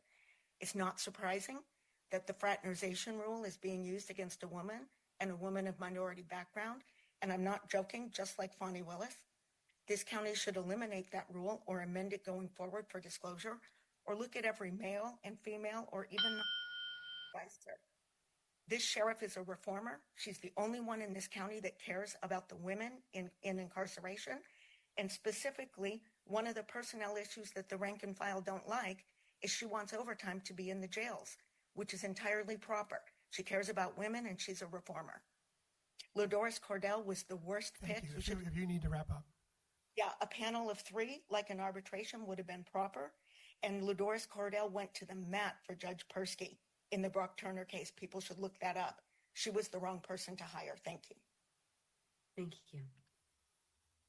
Samina Usman, followed by Nancy Goodwin. Just a reminder, please adhere to the 1-minute timer. Samina, please unmute and begin. Hello, my name is Samina Usman, and I'm speaking on behalf of Secure Justice. We're calling for a special election on March 4th to vote on the proposed amendment to the charter. The thing is that we need to grant the authority to remove the sheriff without the sunset clause, because otherwise we're going to have to do this at a taxpayer expense. Accountability is the cornerstone of public trust in our democratic institutions, particularly in law enforcement. While elected officials must retain independence, there must be safeguards to ensure that they act in the best interests of the community. Calling for a special election allows for the voters of San Mateo County to make their voices heard on this critical issue and ensures ample time for the community education and engagement, and empowers the residents to fully understand the implications of this charter amendment. This is the opportunity to strengthen public confidence in our institutions and reaffirm your commitment to accountability and justice. I urge you to take this step. Thank you. Thank you. Nancy Goodman, followed by Joaquin Jimenez. Nancy, please unmute and begin. Hi, thank you. My name is Nancy Goodman. I live in Redwood City. I'm with Fix in San Mateo County. Thank you for what you're doing. I do support it. We are at such a critical juncture with regard to public safety in this community, as Supervisors Mueller and Corzo have outlined. The current sheriff is the only one in the department who seems to support the current undersheriff is the only one in the department who still seems to support the current sheriff, but she refuses to participate in any solutions. This provides an opportunity for you to safeguard against similar problems in the future. I hope that you will look at creating a regular ongoing Inspector General position to provide an independent channel where people can raise concerns and questions and the opportunity to address problems before they become such a liability. The Inspector General would develop a communication protocol with the Sheriff's Office, be able to make policy and practice recommendations to your board and to the Sheriff. I also hope that you will ask ICAC to weigh in their role as advisory to your board. It's time to give them duties, powers. Thank you for all that you do. Thank you, Nancy. Joaquin Jimenez, followed by Ron Snow. Joaquin, please unmute and begin. Good morning again. My name is Joaquin Jimenez. I am the mayor for the city of Half Moon Bay, but I'm speaking as a concerned citizen. I support Sheriff Cristina Corpus 100%. And no, I do not agree to give you my vote, to give you my permission to ask her to resign, to remove her from her position. This is a witch hunt. If Cristina Corpus would have been a man, this would not be happening. She has changed that community. She has helped that community. The crime rate in the coast has dropped significantly. If some of you were to be investigated about special events, special parties, many of you will have to be removed. And again, I do not give you my permission. I do not give you my vote for you to remove Sheriff Cristina Corpus. I support her 100%. Thank you. Thank you. Six hands, Ron Snow, followed by Cindy. Ron, please unmute and begin. Yes, Supervisors, thank you for listening. I do think that there's been a lack of transparency. I searched through the county notes on this thing, and there's no counter arguments that are posted.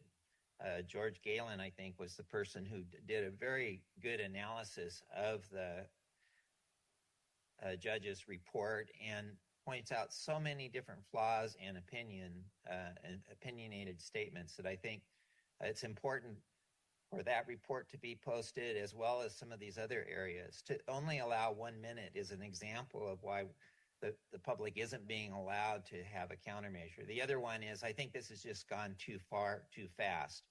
I got notified a week or so ago of a meeting that was supposed to happen in 2 hours.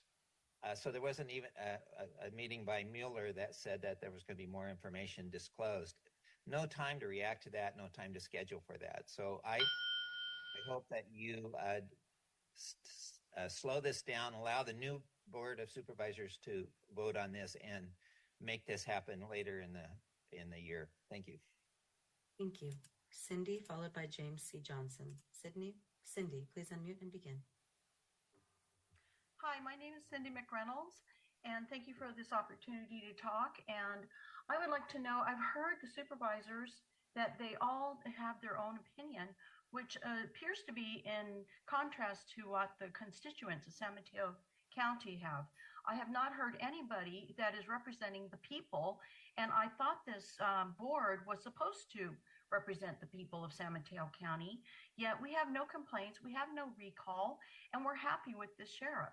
We're unhappy with the prior sheriff and the prior actions of the Board of Supervisors, and two of them are still on the board that didn't do anything about prior indiscretions.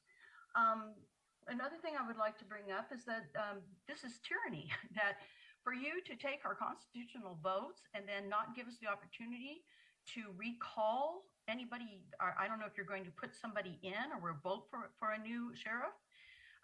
But have you, I just want to know if you registered with the Secretary of State and are following the election code in regards to your recall in your campaign. Thank you. Thank you, Cindy. James C. Johnson, followed by Andrea Hall. James, please unmute and begin. James C. Johnson here, Redwood City. Been with Redwood City for 40 years. I just want to reiterate to the Board of Supervisors, you guys do not have the authority to remove the sheriff. You guys could make suggestions and policies and use the code in San Mateo County as a Rubik's Cube to justify your fraudulent agenda, but you do not have the authority to trump the votes of San Mateo County. 60% of the people voted for Christina. Crime rate is down.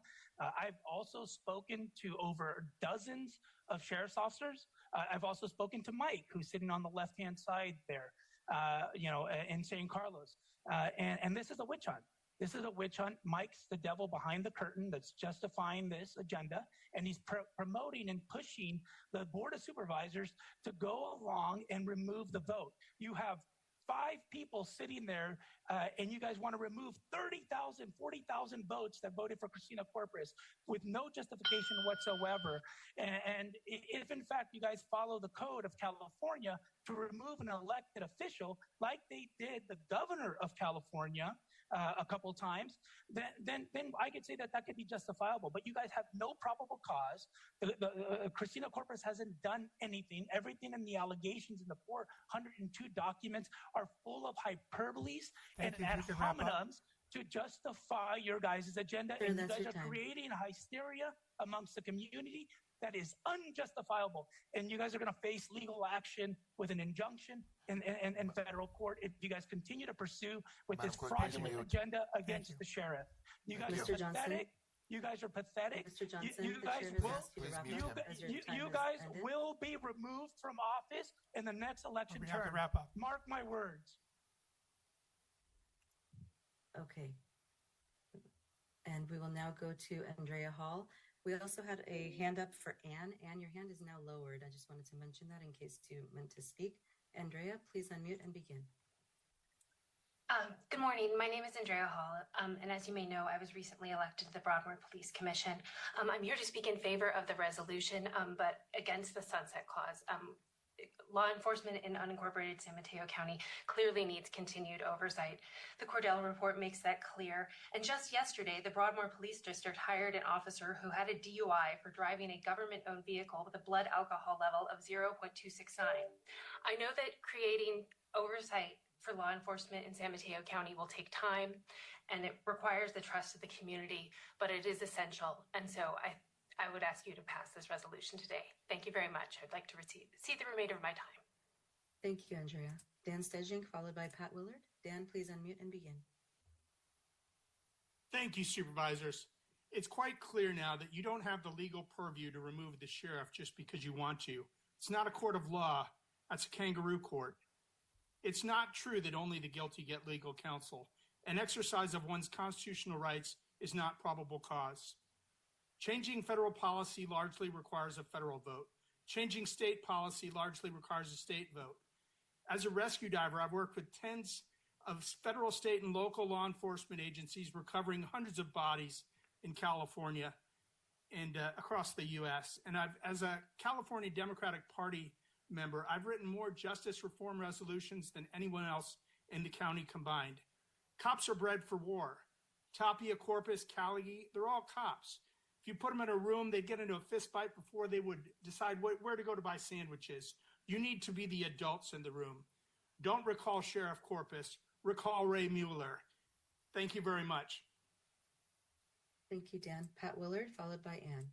Pat, please unmute and begin. Thank you. I want to read a couple of things from Los Angeles County, Chapter 3.79.030. A Sheriff's Civilian Oversight Commission investigates through the Office Inspector General to analyze, solicit input, and investigate sheriff-related issues or complaints affecting the community. Chapter 6.44.190, Office of the Inspector General, as part of the Board of Supervisors' duty to supervise the official conduct of the sheriff under California State Government Code. These things must be defined in that same fashion in San Mateo County. A couple days ago or a couple weeks ago, I listened to ICAC meeting where each of the members on that board continue to say that they don't know what responsibilities they have. This Chapter 7.3.79 of the Civilian Self Oversight Commission in LA County specifies who, what, when, and where, and how their responsibilities are in plain English. Those same two Thank you. You need to wrap up. charters should be, yes, sir, should be implemented in San Mateo County as soon as possible. Thank you. Thank you, Pat. And our last speaker, Anne, please unmute and begin. Thank you very much. I am neither in favor of or against the current sheriff. I'm just concerned about preserving election integrity. Why not have a recall election of a public official rather than going through this type of process? I'm concerned about setting a precedent for the future and giving the board exclusive power over an elected position. On the surface, the actions seem to be more of a power grab. Why not let the public recall the sheriff in an election in order to preserve election integrity and really supporting the will of the people? What you're doing only adds to people's concern about government in general, and there's already a problem with the perception of the public.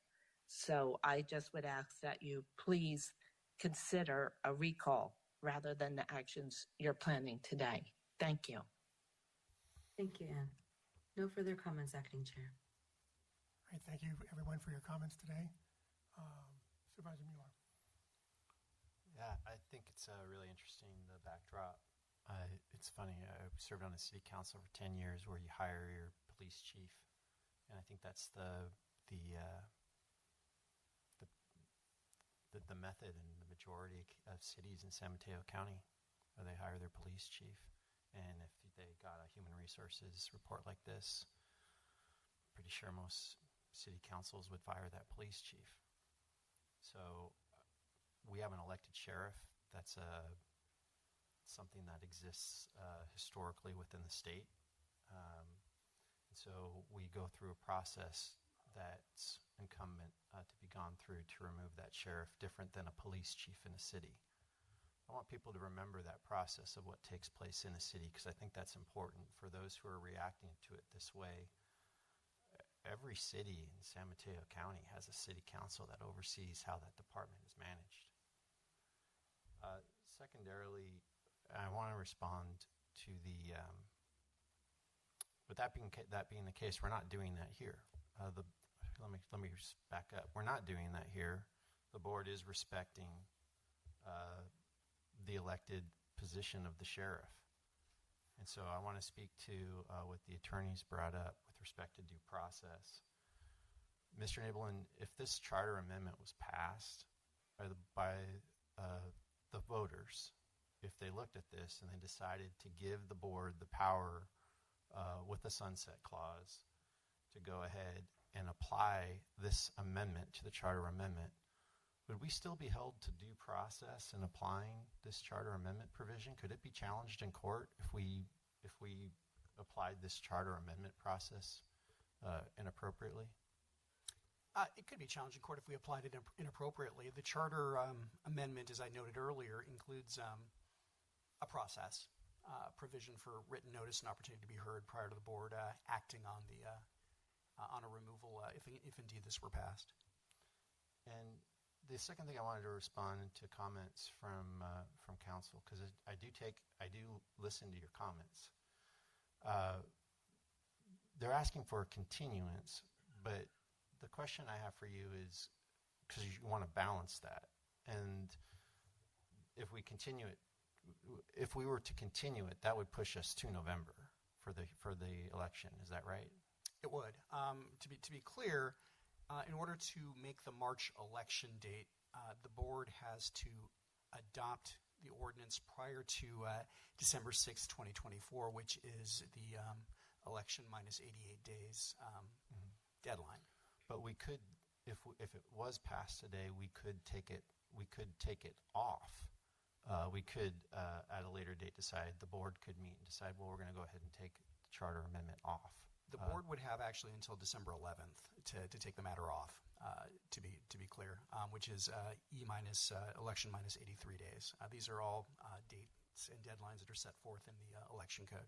So if Sheriff Corpus wanted to come to our next meeting on December 10th and make her case why we could take this off while represented by counsel and testify to us and present whatever evidence she wanted to, the board could take it under advisement at that time whether or not they wanted to go ahead and pull the charter amendment off the election. Isn't that correct? I think that's correct. There's some things we'd have to do to make sure the agenda notice that as a possibility, but yes. Okay. Well, so again, I want to, through the chair, extend the invitation to Sheriff Corpus to come to our next meeting and talk to us, because we can take this off, take this item off if it's passed today. No, that's not proper at this time. So let's go ahead. With that, I don't have any further comments. Supervisor Corso? Thank you, Supervisor Pine. So I want to share that our board is advised. We have 2 lawyers on our board. We have a team of lawyers who knows the law, respects it, follows it, understands it. And we have been presented with the options that our board has for moving forward. That is what has led us to this place. The vote that we're going to take is one that this board has carefully considered, and we'll shortly find out what that is. But at the core of this issue is the reality that our current sheriff does not understand, follow, or respect not just county policy, but basic ethics and around conflicts of interest and much more. And for anyone who has not taken the chance to review the report, please do so. To state that there is not evidence in this report is just factually incorrect. And I want to share something on more of a personal level, because I was a supporter of the sheriff. And it wasn't until I really understood what the allegations were, who made them, how they were sustained, that I chose to pull back that support. And, there were signs, and even, as recently as this summer, I want to share that I had a conversation with the sheriff. And in that conversation, the sheriff admitted to me that Victor Anye, who is really at the core of the allegations in this report, had lied to me about a statement that she had allegedly made. And her admitting that to me is part of my decision making here, because it is very clear to me that she is incapable of holding Victor Anye accountable or putting anyone else's interest before his and ultimately hers. And that, to me, is a mentality that is completely unbefitting of a leader who needs to make sound decisions in the sheriff's office, who is ultimately responsible for public safety in our entire county. Again, votes of no confidence by every level of the sheriff's office. The day that we released this report, for anyone who's kind of new to the situation, the sheriff arrested the union president of the Deputy Sheriff's Association, who was a former long supporter of hers. And shortly thereafter, we saw her new assistant sheriff and a captain quit because of their involvement in that arrest. There are investigations still happening right now around all of these matters, and those will ultimately, be presented to the community as well. But I want people to understand that these are not decisions that we have come to lightly, and we have to do what's right for this community, even when it's hard, even when we have members of the public come and directly attack us and say whatever they want to say, because it's their right. That's their First Amendment right, and we respect those rights here. I want to urge my colleagues here to support the second reading of this ordinance and the resolution before us, because there are people who feel silenced right now that are county employees.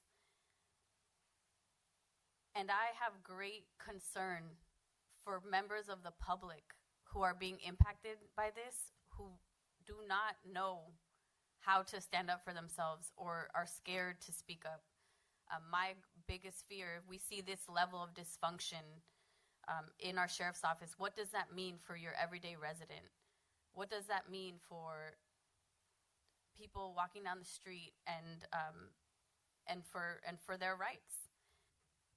We already have a claim against the county for the arrest of the union president,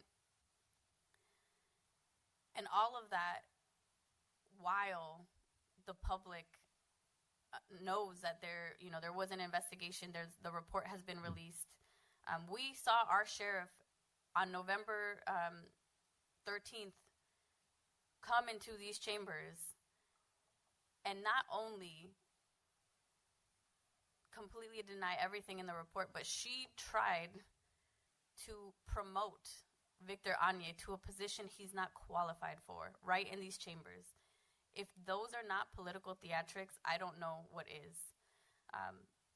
We are happy to hear from the sheriff, but I want people to know that I have zero confidence in anything coming out of her mouth being truthful. And saying that about a law enforcement officer is really concerning. And our county is doing everything we can to apply the same level of accountability for everyone. But ultimately, I just want to come back to, I want to urge our board to pass this second reading and this resolution. It's the right thing to do. We cannot wait for an emergency to happen in our community and the dysfunction at the sheriff's office to make that even worse. We have to act now. We have to be proactive. And let me just say, for the people working at the sheriff's office, this is far too late already. They have already been harmed over time. And many of those complainants are women of color. And we need to be their voice, and we need to protect them, and we need to do what is right for our community. So with that, unless anyone wants to share additional comments, I motion to approve. Oh, sorry, go ahead. We do have Supervisor Slocum as President Slocum. raised his hand. Well, thank you, Mr. Pine. I'm just curious, through the chair and directed toward county attorney, does it make any sense to formally invite the sheriff to join us on December 10th with her counsel, excuse me, to offer whatever testimony she would like in response to this matter? And the reason for that is I understand that we would have until December 11th to remove the proposed ballot measure. I would, Supervisor Slocum, thank you. That was also what I brought forward, and I'd like to second that, but I'd like to add one caveat: sworn testimony. And I anticipate that in making that request for the 10th to provide sworn testimony, the response we may get will be, well, there's certain things we don't have yet, but there are 14 different allegations in that investigation. And I would welcome sworn testimony on any of those 14 allegations. Some of those having to do with her, specifically with her relationship with Mr. Ange, some having to do with text messages. These are items that, that frankly, her coming in and just providing sworn testimony regarding should be just come tell us what happened. There's allegations here in the complaint. Tell us in your own words what happened under sworn testimony before us on the 10th, before we decide to move forward. So I don't know if she'll want to provide testimony with respect to all 14 allegations, but I'd like to know which one she is prepared to provide to us on December 10th. And Mr. Counsel, would there have to be an amended motion to cover what the supervisor just went through? I think that the board's got the discretion, either through a motion or an amended motion, to invite the sheriff under whatever terms the board cares to, whether it's sworn, non-sworn testimony. That's totally within the board's discretion, and however the board wants to sort of frame the invitation, I think it's within their discretion. It could be a motion to issue that invitation. It could be direction to have that invitation transmitted. There are a number of ways that that could be done, and so yes, absolutely, that would be within the board's discretion. Again, whether it's sworn or non-sworn testimony, that's again the board's discretion. Would note that again, additionally, I mean, the board is aware, and the sheriff's aware, that this office, the Office of the County Attorney, does represent the sheriff's office. There are processes for the sheriff to request separate counsel when the sheriff believes that there's a conflict that would prevent our office from representing both the board and the sheriff. And if the sheriff wanted to show up with different representation, that would of course be up to the sheriff. But recognize again that the Office of the County Attorney in the ordinary course represents the sheriff unless separate counsel has been appointed, and there's a process dictated in the government code for doing that. So I just wanted to flag that issue as well. Well, go ahead. I'm sorry, Warren, I didn't mean to interrupt you. No. I was just prepared to make a motion to have the subcommittee, I guess it would be the subcommittee, invite the sheriff to come and provide sworn testimony to whatever allegations she would like to speak to, and she's welcome to bring her attorneys.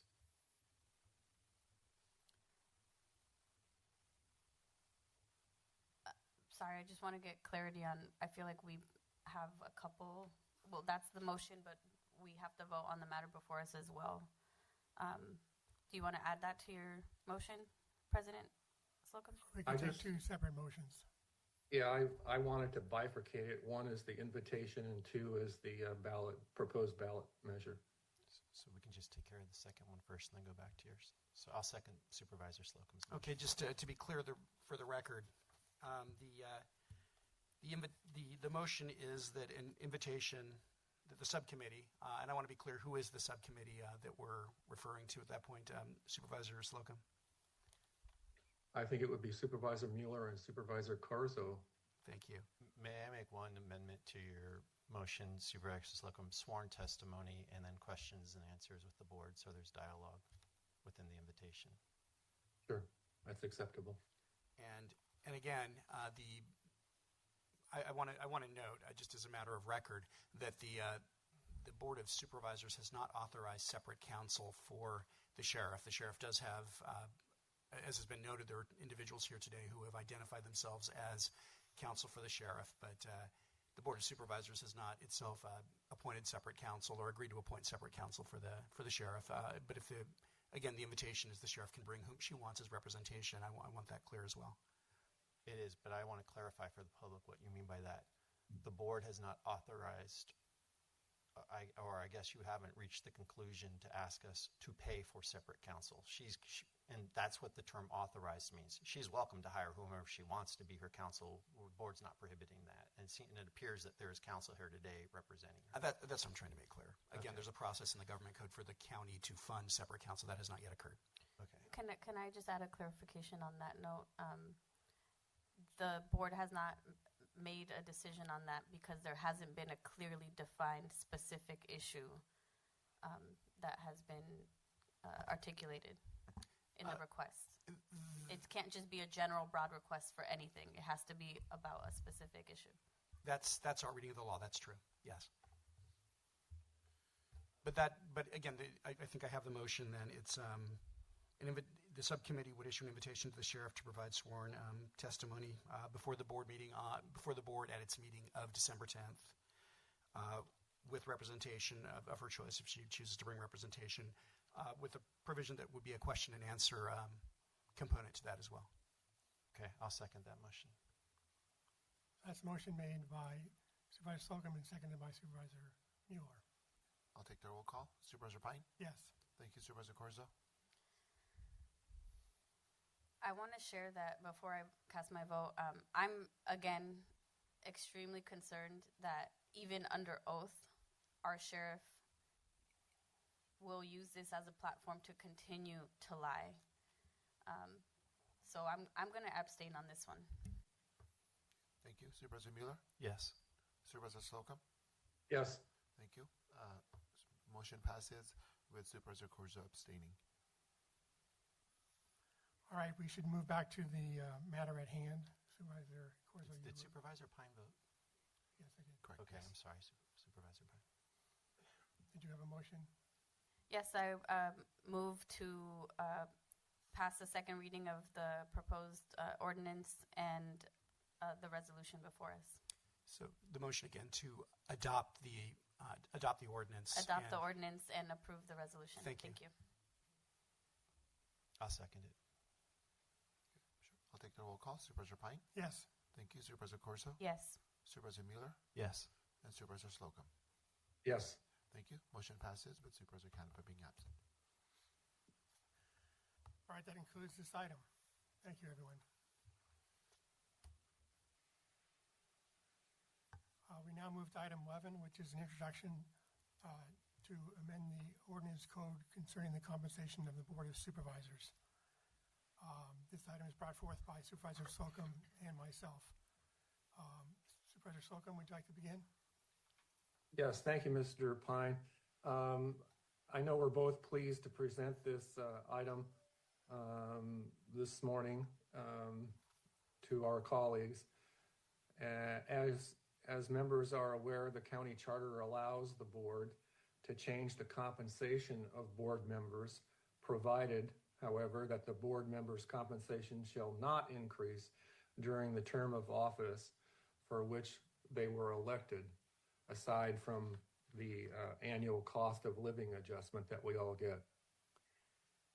So this year, the county's Human Resource Department reviewed the board's salary and benefits as compared to our labor market comparators, which included Alameda County, Contra Costa, Marin, San Francisco, Santa Clara, and Sonoma counties.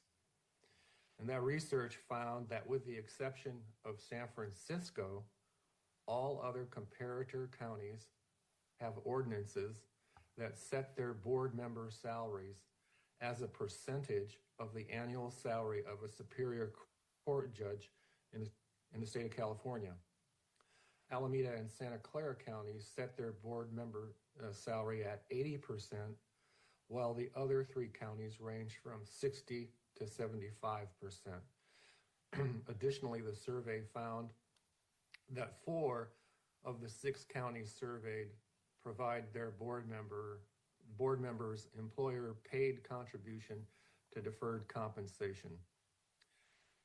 As a result of that thorough analysis, today Supervisor Pine and I are recommending adding a new section to the county's ordinance code establishing the compensation of board members that would take effect in January of 2027 for districts 2 and 3 and January of 2029 for districts 3, 4, and 5. This ordinance would specifically set the annual base salary for board members at 80% of Superior Court judges. It would continue to require that pursuant to the county charter, board salaries are reviewed annually to determine if there has been an increase in the cost of living, and then adjust the salaries accordingly. And finally, it would establish a deferred compensation account for board members. This change would be consistent with how other Bay Area counties set their board salaries and benefits. And in addition, the salary adjustments would address salary compaction between the board salaries and the district staff salaries. So with that, I would recommend that we move forward in adopting this ordinance. And I know Supervisor Pine would like to share some comments. Supervisor Pine. Thank you, Supervisor Slocum. Just a brief comment.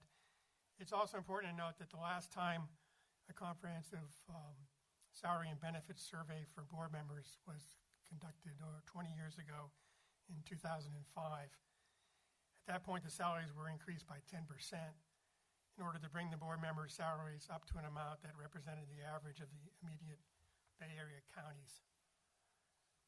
Also, I just wanted to reiterate, as Supervisor Slocum mentioned, that these increases will not take effect right away.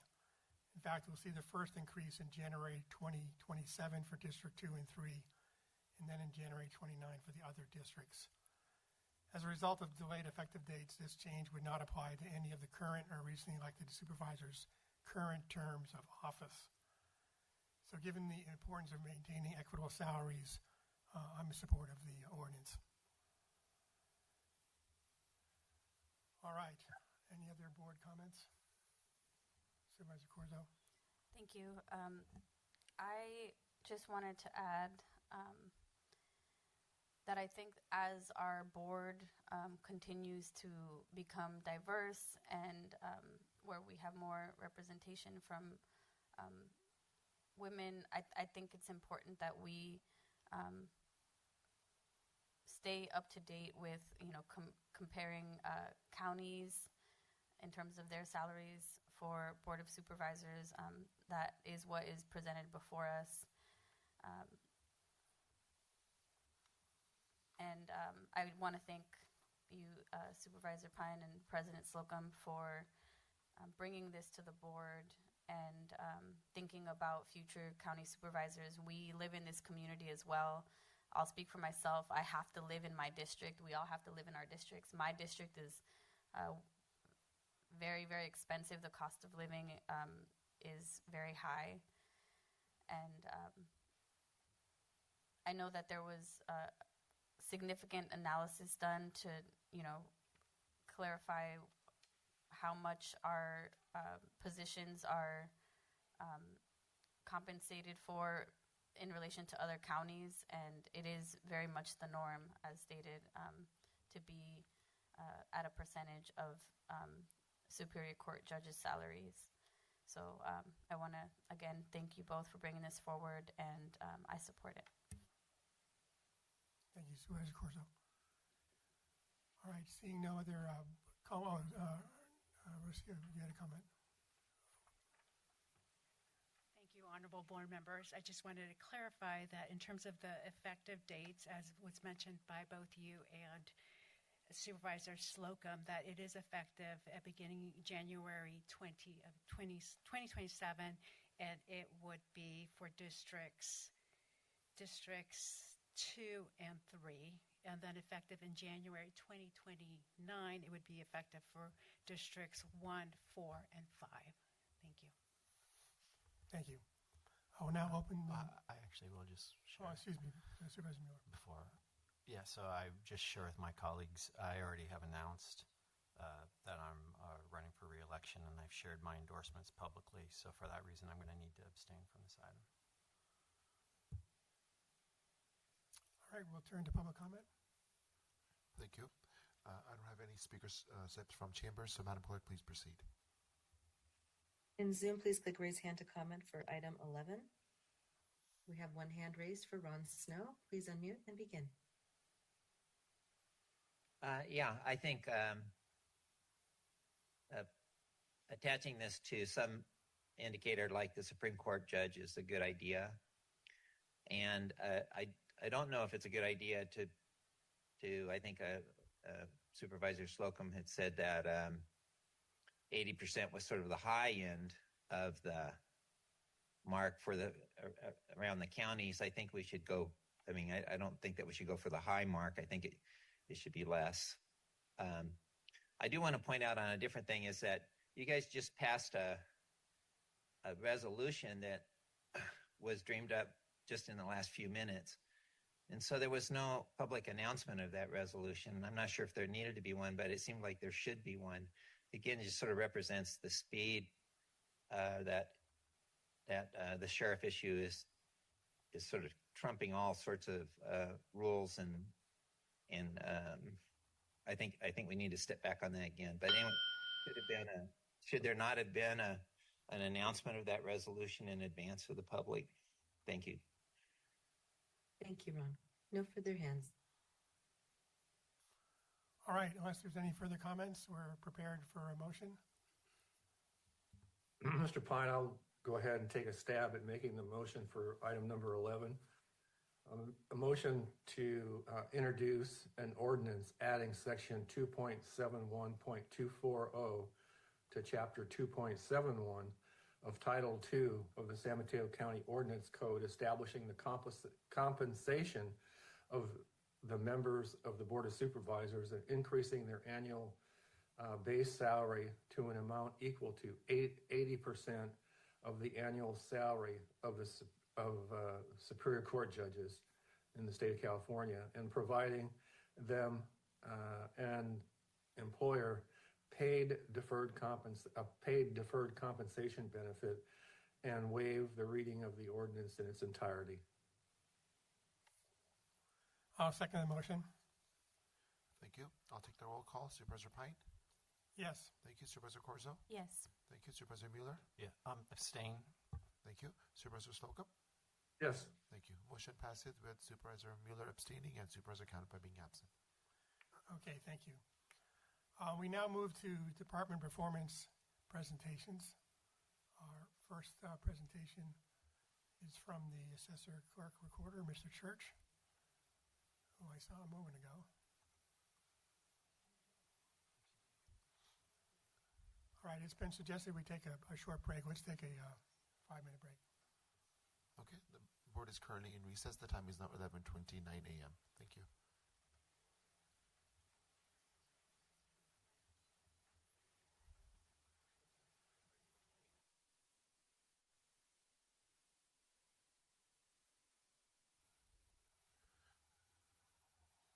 We'll resume shortly.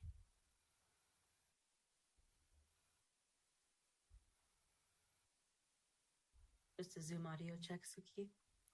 Thank you. Can you hear me? Thank you. Yes, thank you. Okay. The board is back in open session. The time is now 11:43 a.m. and all the supervisors are present.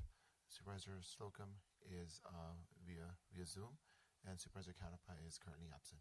So, Acting Chair Pine, please proceed. Thank you, Mr. Clerk. So we reconvene with our department performance presentations. And we'll first hear from Mark Church, the Assessor, County Clerk Recorder, and Chief Elections Officer. Welcome, Mr. Church.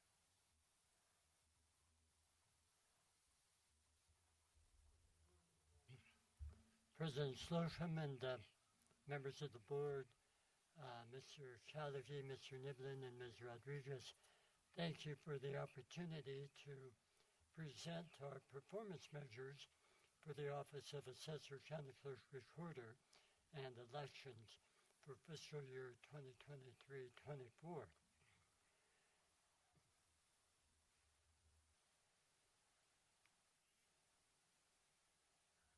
It's my pleasure to present our mission statement. We are a nationally recognized award-winning department. Our motto, People First, defines who we are as an organization and guides us in everything we do. Our services touch the lives of virtually every person in this county. As the largest consolidated department in the state of California, people and technology are at the heart of everything we do and what drives progress in our organization. Our department goals for this last fiscal year were the implementation of our assessor property assessment system and the administration of the March 5, 2024 presidential primary election. I've also included our November 5, 2024 presidential general election as a rule on this slide, even though the actual election was held in this fiscal year, because the preparation for that election actually began last fiscal year. One of our most significant accomplishments last fiscal year was the implementation of our Assessor Property Assessment System known as APAS. APAS is our state-of-the-art digital role management system that stores and processes data related to the ownership characteristics and assessment values of all taxable properties in the county. It replaces our 25-year-old easy access system with one of the most technologically advanced and secure cloud-based platforms in the industry, which is Salesforce. The launching of APAS necessitated the cleansing and conversion of over 30 million records dating back from 1985 to the present, facilitating the flow of data between the assessor, controller, and tax collector systems. APAS has several key benefits. The system enhances operational workflows, enabling teams to work more efficiently, produce higher quality results, and deliver exceptional service. Previously, our secured and unsecured systems were standalone systems, but now they are seamlessly integrated. That ensures an efficient exchange of data and improved communications, productivity, and accuracy for those properties involving both real property and business personal property. A robust work item management tool facilitates task tracking, prioritization, and resolution, resulting in accountability and operational clarity. So now we are able to track the progress and status of all workflows and know exactly where every item is and the status of every item. This promotes transparency and confirms custody of all documents received from the public, and it enables us to respond to inquiries as to the status of a particular item. APAS also simplifies and streamlines the filing process for business personal property statements by allowing electronic filing. This facilitates the filing process and ensures timely compliance with regulatory requirements. Real-time analytics and dynamic dashboards provide actionable insights, empowering managers to make data-driven decisions and improving responsiveness to customer needs. Other benefits of the Salesforce platform include the fact that it is updated 3 times annually. This ensures that APAS will always run on the latest software application. It is constantly being updated and eliminates the need to ever replace another legacy system again. This cutting-edge technology is estimated to save over $50 million in legacy system replacement costs over the next 20 years. And lastly, APAS positions us to simplify the development and integration of other technologically advanced applications such as artificial intelligence and machine learning. Fair, transparent, and secure elections are the foundation of our democracy. They are critical to ensuring trust and confidence in the electoral process. This past year, we have met our goal of completing 2 major elections successfully: the March presidential primary election and the November presidential general election. Both elections were significant undertakings, and both went smoothly.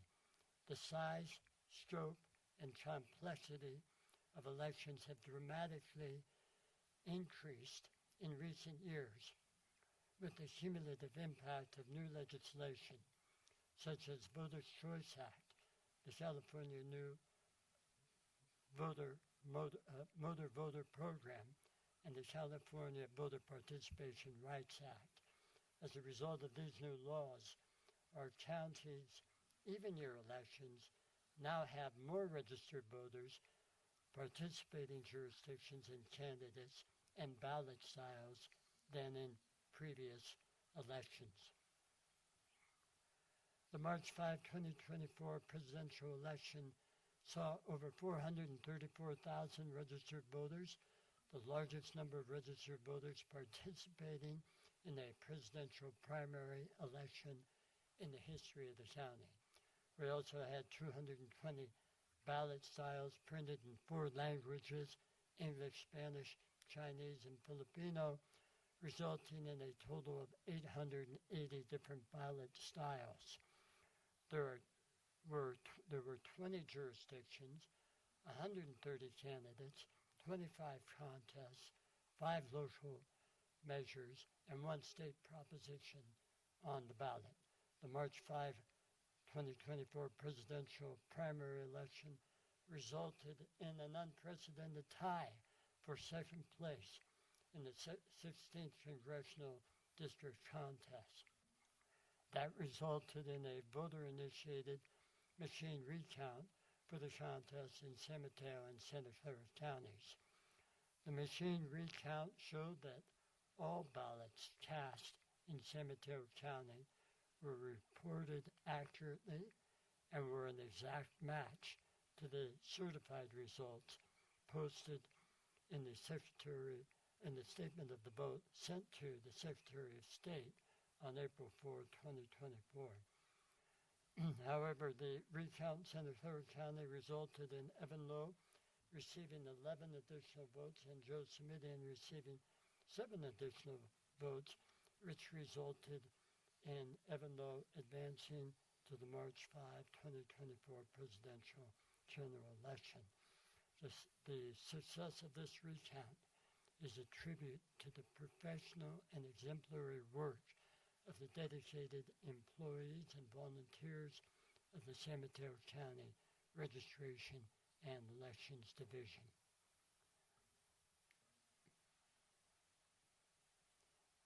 In the November 5, 2024 presidential general election, we had 443,000 registered voters, which was the largest number of registered voters participating in any election in the history of the county. We also had 177 ballot styles printed in 4 languages for a total of 704 different ballot styles. There were 34 jurisdictions, 177 candidates, 72 contests, 28 local measures, and 10 state propositions on the ballot. Once again, this election was conducted efficiently and everything went extremely well. That is a testament to the hard work of our core election staff of just 19 employees and the 773 extra help employees and volunteers who all did a remarkable job in making this election happen. We have 3 performance measures that we will be sharing with you today.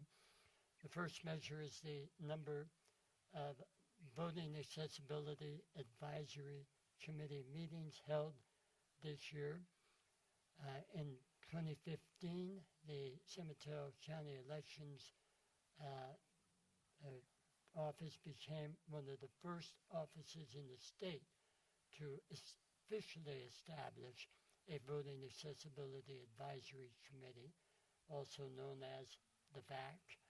And the purpose of the VAC is to help individuals with disabilities and older adults gain improved access to the electoral process. Our target was 4 meetings this past year. We have exceeded that target with 5 VAC meetings. And additionally, we held a combined total of 12 meetings with our other 2 citizen advisory committees, the Voter Education and Outreach Committee and the Language Accessibility Advisory Committee. Our voter education and outreach program, established in 2018, has been recognized as a model statewide for our outreach efforts to target lower turnout voter precincts to increase voter participation. One of our successful strategies has been using direct mail and postcards to inform voters about accessibility options and multilingual services.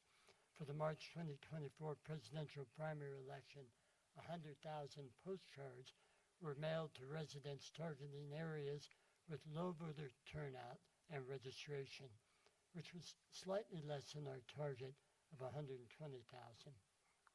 Under the Voters' Choice Act, however, we had previously mailed 2 additional postcards to all 434,000 registered voters in the county. Our voter education and outreach mailing programs have successfully increased voter registration to historic levels, and voter turnout surpassed state averages for both the March primary and November general elections, as reflected in this chart. The March 5, 2024 presidential primary election saw San Mateo County voter turnout at approximately 40%, 5% higher than the statewide average of 35%. The November 5 presidential general election saw San Mateo County voter turnout at approximately 76%, again 5% higher than the statewide average of 71%. And I would be remiss if I did not recognize and thank our Voter Education and Outreach Citizen Advisory Committee for the outstanding work that they do. Closing the annual assessment roll is one of our most important budget priorities and performance targets. Schools, cities, special districts, and the county all depend on property tax revenue as the largest source of discretionary income to provide essential services to the public, such as public safety, school programs, and municipal services. We achieved our performance target of closing 100% of the assessment roll by June 30, as we do every year, and not all counties close their assessment roll timely. In fact, in 2024, 27% of California counties did not close their assessment roll on time and requested extensions from the Board of Equalization. The annual closing of the roll by June 30 is a significant achievement that takes tremendous teamwork, effort, and skill by everyone. And again, I want to thank our staff for the fantastic job they did in achieving this goal.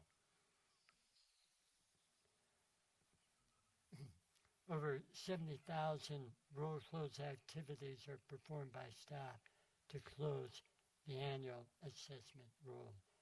These activities include change in ownership, new construction, declines in value, business personal property, and a host of other activities which are reflected on this slide.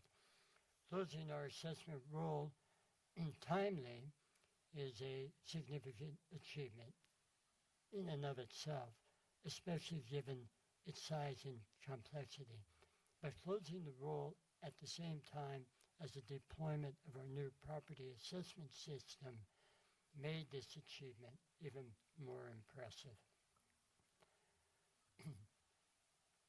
Technology and innovation are playing an increasingly greater role in promoting equity-based outcomes in the services we provide.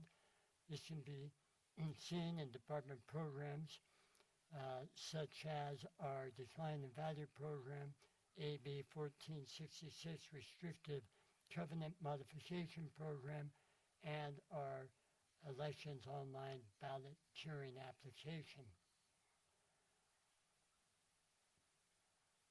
Our Decline in Value program has been enhanced through the use of our new APAS technology, which allows us to better assess properties in communities historically prone to market downturns.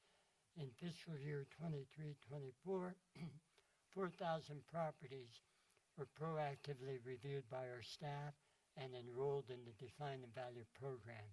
This is in addition to the 7,000 properties that were already in the program, but are still required to be reviewed on an annual basis until their value is restored to the factored base year value. In total, over 11,000 properties were reviewed in our Decline in Value program for a reduction of $142 million in assessed value. The number of taxpayers who requested reviews for Decline in Value was only 590. This number would have been much higher had our office not taken the initiative to proactively review the 4,000 properties that were enrolled in the program. The reduction in assessed value was fairly distributed across all communities in San Mateo County. Assembly Bill 1466, Restrictive Covenant Modification Program, requires each county in the state to remove unlawfully restrictive language contained in their records. Our office has developed a restrictive covenant program implementation plan, which includes reviewing and redacting language contained in over 25 million official records. Technology is increasingly playing a critical role in driving equity within our organization. We will be using optical character recognition software to scan records to identify potential restrictive language. We are also exploring the use of artificial intelligence applications to detect and remove racial covenants. The use of new technologies and artificial intelligence could substantially expedite the redaction process, saving taxpayers' dollars and staff time. Ballot curing is the process of correcting challenge ballots. Ballots are challenged when a vote by mail ballot envelope has a missing or a mismatched signature. Ballots are also challenged when it is determined that the voter failed to produce identification when registering to vote.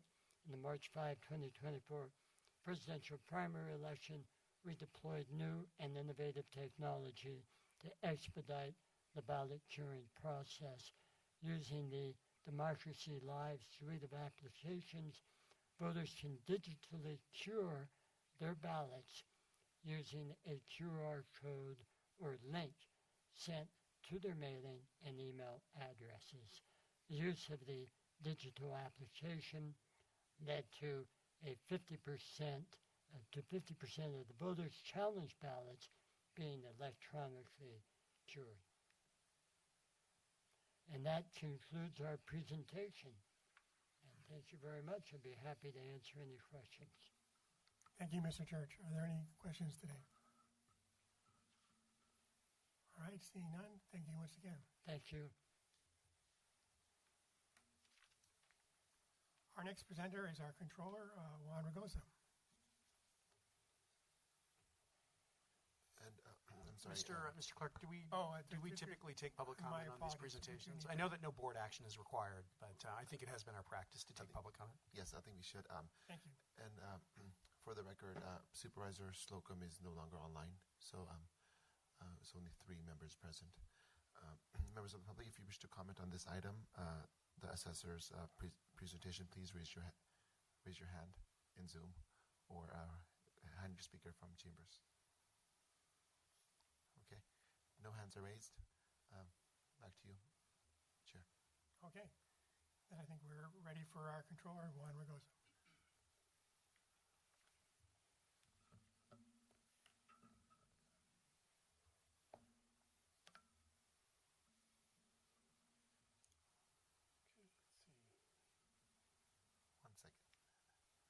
Could I get the first slide? Yes. Thank you. Right now. Thank you. Okay, good morning, members of the board, Mr. Callaghy, Mr. Diblin, Ms. Rodriguez. My name is Juan Regosa. I'm the County Controller. Thank you for this opportunity to present the Controller's Office Performance Report. In short,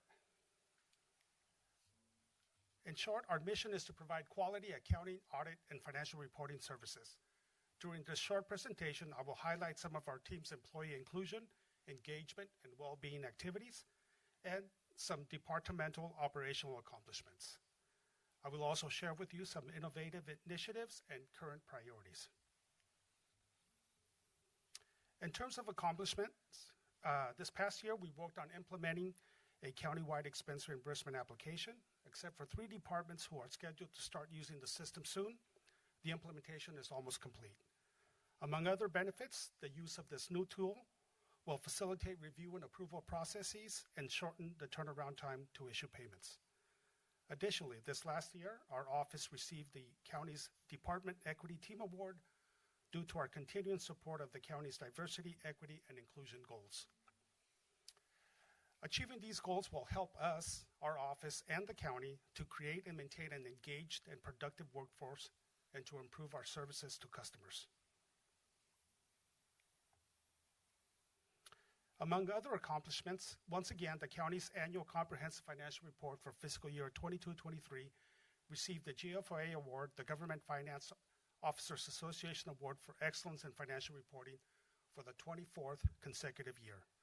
This award demonstrates our commitment to providing transparent and useful information about the county's financial activities to county management, your board, the residents and taxpayers, and to financial institutions that use it to assess the county's financial condition.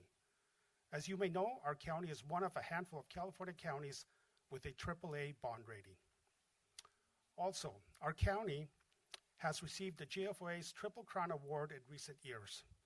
Government agencies that receive 3 separate annual awards for excellence in financial reporting are honored with this national award. These 3 reports include the Comprehensive Financial Report, the Financial Highlights Report, also known as the PAFR, and CEO's County Budget Report. Less than 70 counties out of over 3,000 counties nationwide receive such recognition.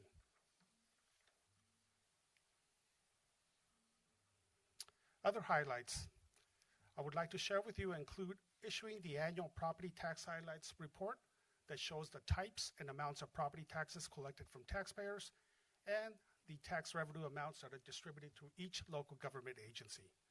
Secondly, working closely with departments, we prepared and submitted various financial reports to the State Controller's Office, including the Cost Allocation Plan and SB 90 claims, which allow the county to get reimbursed for certain costs.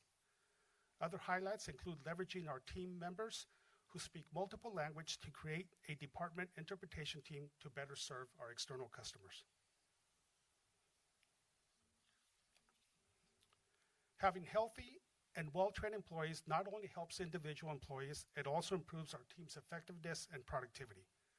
For example, this year, 91% of our team members completed all required activities to receive their wellness dividend. Our department's wellness committee is always looking to increase staff's participation in activities that improve our well-being. In addition, consistent with prior years, 100% of our staff completed the county's requirement of participating in 20 or more hours of training in fiscal year 23-24.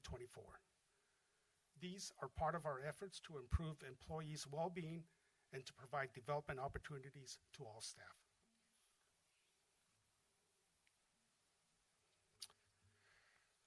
This next slide shows selected key results from the county's most recent employee engagement survey. In terms of our department's results, from an overall perspective, our numbers are slightly better or consistent with prior survey results. On some measures, we performed as well as the county as a whole. On other measures, our results were slightly better. For example, on average, 86% of our team members said they felt good about their work and perceived their managers and senior leaders favorably. Our team members' actions and views help to ensure that we are all on the same page and that our office's business goals are met effectively. Results of these surveys are important to us because engaged employees perform much better and are generally happier than those who are not. Opportunities for improvement, both small and large, always exist. Some of our recent innovations include implementing self-service capabilities that employees can securely access their W-2 forms earlier and electronically instead of having to wait for mailed paper forms. Another countywide project that we are working with departments include the implementation of an automated accounts payable solution. This new system will automate and standardize business processes, increase online visibility to invoices, and shorten the turnaround time to pay vendors.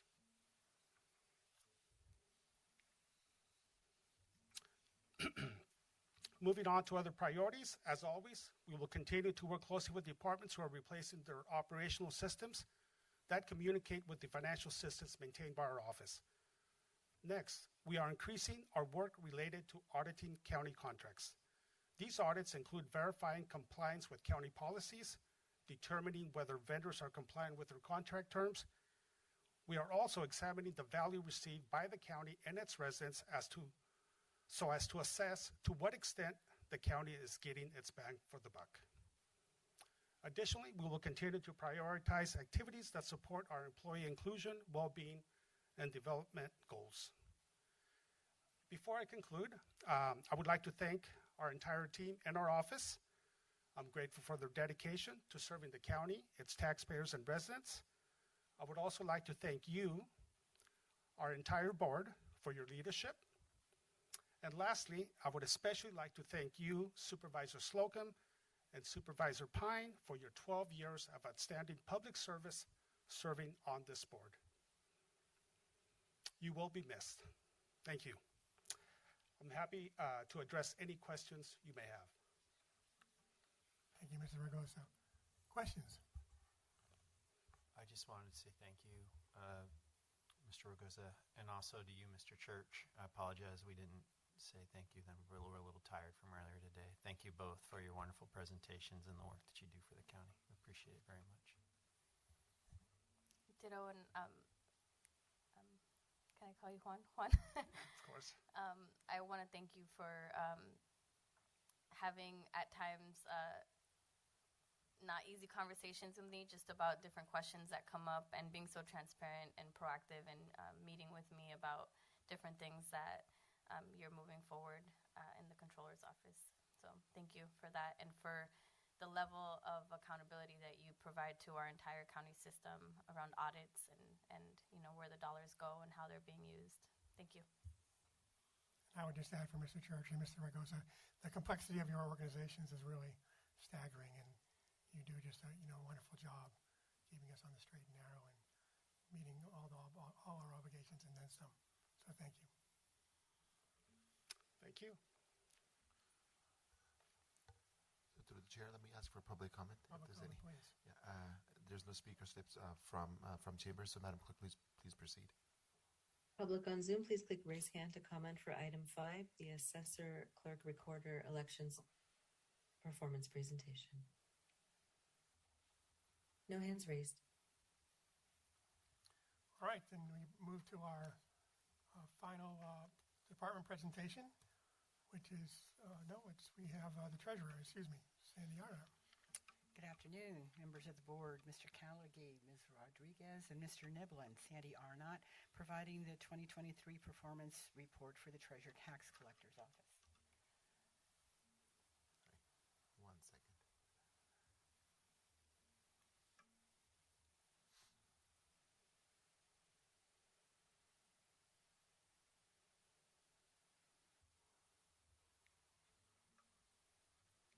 So the Tax Collector's Office achieved a remarkable results for the fiscal year ending June 30th, 2024, collecting $3.85 billion, surpassing its $3.8 billion target, and maintaining a 99% secured collection rate, one of the highest in California.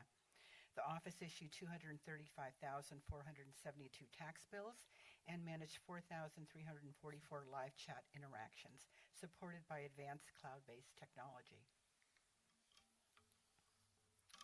The Treasurer's Office maintained full investment compliance with all audit reports and implemented a strategy focused on principal preservation, achieving an earnings rate of 3.66% and generating $296 million, the highest pool earnings to date. The office oversees 67 bank accounts, 170 general obligation bonds, and an $8 billion investment pool, processing 44,976 cash management transactions.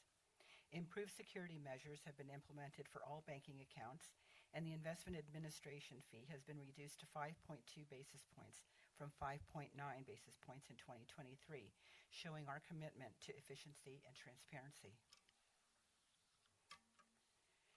We have implemented a 24/7 chat line enhancement by adding a chatbot to assist with our after-hours inquiries. It has been programmed to respond to all FAQs and more. We have entered into a contract to provide taxpayers with a monthly tax payment option. Taxpayers may contract for this plan directly with Easy Smart Pay, part of the CSAC Finance Corporation. This option should be up and running in mid-January. Our investment team and outside investment manager, PFM, have done an excellent job acknowledging market changes and their impacts, prioritizing safety of funds by purchasing high-quality bonds while diversifying investments to manage risks during economic uncertainty. Going forward, monitoring economic trends and adjusting our investment strategies will be key to navigating changes in managing the investment pool that is growing at an annual rate of 10%. We collected $3.8 billion in property taxes and maintained a 99% collection rate. We have successfully upgraded our IVR system, and as a result, payments received increased by 11%, and overall efficiency was improved, freeing staff to handle more complex issues. We conducted a successful auction in August through Grant Street Group, our tax system vendor. 22 parcels sold via live auction and 64 parcels sold via agreement sale.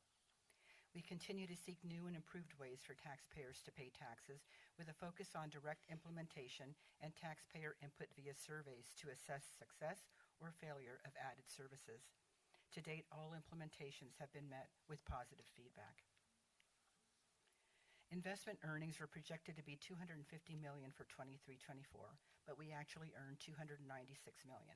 As mentioned before, the highest earned to date for the pool. Our annual audit performed by Macias Gini reflected no exceptions. Our centralized cashiering program has expanded from 3 to 5 participants. We continue to seek participation from county departments. 45,000 financial transactions were successfully processed by our Treasury staff. I'm proud to say we have a DEI committee who has worked hard at creating a culture within the department that nurtures inclusivity. We promote and celebrate diversity monthly in our workforce while participating in county DEI initiatives and fostering positive relationships. We enrich the learning environment around DEI training by providing information, tools, and resources for DEI education, supporting awareness, and empowering a learning community. We have created a more accessible and disability-inclusive department, ensuring reasonable accommodations by providing signage and accessibility options for customers, and reducing barriers to any level of access, physical by installing an automatic door opener, and language-based, offering 9 languages to assist our taxpayers. I wish to express my thanks to my awesome staff, to Assistant Treasurer Tiffany Tway for developing the budget for me, and to the County Executive's Office, and to this board for your ongoing support. At this time, if you have any questions, I would be more than happy to answer them. Thank you very much for your presentation. You're welcome. Are there any questions? No questions, but also I wanted to thank you for all of the work that you do, and I would love to check in with you offline about something. I think I made a commitment to be somewhere, and I'm just realizing that I don't know that I went, so I'm sorry. Oh, no problems. Just want to say thank you. It's so great. I really appreciate it. Thank you. Very welcome. Great work. We really appreciate it. Thank you. Take public comment. Sure. Thank you, Mr. President. No speakers from chambers, so Madam Clerk, please proceed. Public on Zoom, please click raise hand for item number 7, the Treasurer Tax Collector's performance presentation. No hands raised, and apologies, the prior item I meant to speak was for item 6 for the Controller. Back to you, Chair Pine. Thank you. Thank you. So we move now to our Information Service Department. Mr. Wentworth.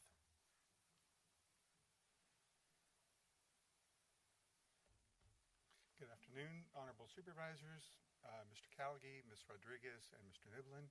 I'm Mike Wentworth. I'm the Chief Information Officer, and I'm here today to proudly provide a performance update on our department and the great work of our staff who are heavily dedicated to serve the people in this county. So here we're showing our core values, and the reason why I wanted to lift these up is so that, you know, part of being a public servant is really being tied to that and to the support that we give the people who need us the most, but also to each other. And so we see that, you know, keeping those things high on our radar helps inform the projects that we take on to improve that level of service. Just a little bit about the department. We are 5 divisions, as you can see there. Innovation reports directly to the Office of the CIO for the purposes of ensuring the fact that innovation permeates our entire organization. We're very interested in ensuring the fact that we are working toward always improving services, but with an eye towards cost containment, effectiveness, and really meeting the needs of the customers where they are. Some of the goals that we have set up, we really identified and categorized in these 3 areas. Our focus really is to look at where the Venn diagrams overlap and really shoot for that triple bottom line, as we like to call it. But really wanting to focus in on people first, streamline the processes, and you've heard the other departments speak on this where they're really focused in on that. And I think we're all aligned there. And always looking for how to do things better through innovation, especially in my area of technology. So really focusing in on people, I thought about the community and some of the projects the department has undertaken. Here we talk about accessibility and translation. We talk about the Smart Street project to improve the experiences of visitors at that section of Middlefield Road, which is an innovation zone for our department. You know, sort of keeping and bolstering up public safety radio for the purposes of ensuring the fact that, you know, this is one of the things we do. We provide support to people in need. Public Wi-Fi that we launched and expanded during the pandemic that really helped people remote learn and earn. Working with the Chief Equity Officer, establishing an equity resource hub that really shows the county's leadership and shares it with the community, but also acts as a resource to county staff in recognizing really how we can make this a place of belonging for everybody. The GIS indoor mapping project that we have underway is going to be, I think, really foundational to a good experience for people coming here. And what I'm thrilled about for that is it will help. There isn't a day that I go here on campus where I don't get stopped and asked where something is. So we're hoping that will be helpful. And then obviously lots of mobile applications and dashboards have been created since the pandemic and continue to grow for us. And we're really excited for some of the things that have come about because of that. The other area of customer experience that we're concerned with is the customers within the county, the departments and agencies that we serve. So we've enhanced our customer service portal. We have worked to do physical relocation projects for departments to ensure the fact that they have an efficient operation.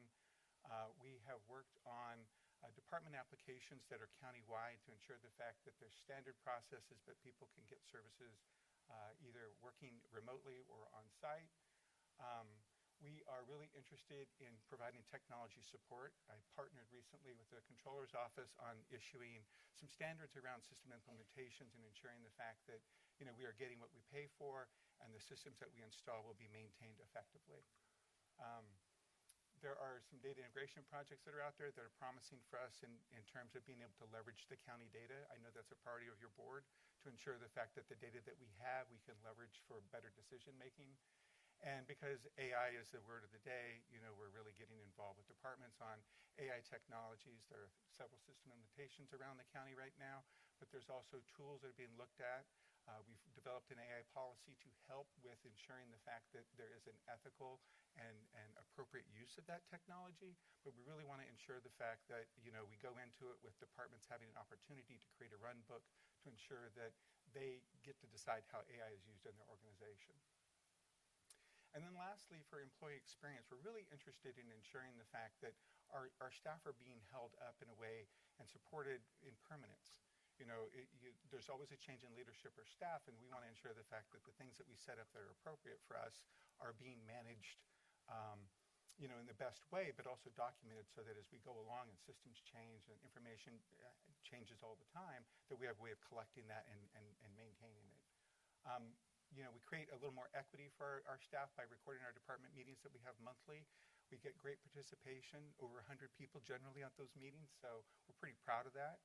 Our assistant director, Kathy Wupeng, is here with me today, and she created the Chef-In series, which is sort of a cooking show that goes on Teams. It's a lot of fun, and people enjoy that. And we have lots of recognition and wellness events, sips and strides, and stair challenges, and things like that. So really focused in on that.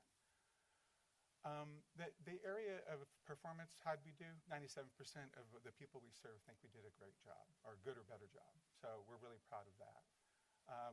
Moving on to streamlined processes, and I'll go more quickly here without reading all of them, but really the focus here is to use automation to address some of the things that we think can be challenging around cybersecurity response times, the way that we calculate and charge our rates out to people in their monthly charges, the way that we manage projects, and so on.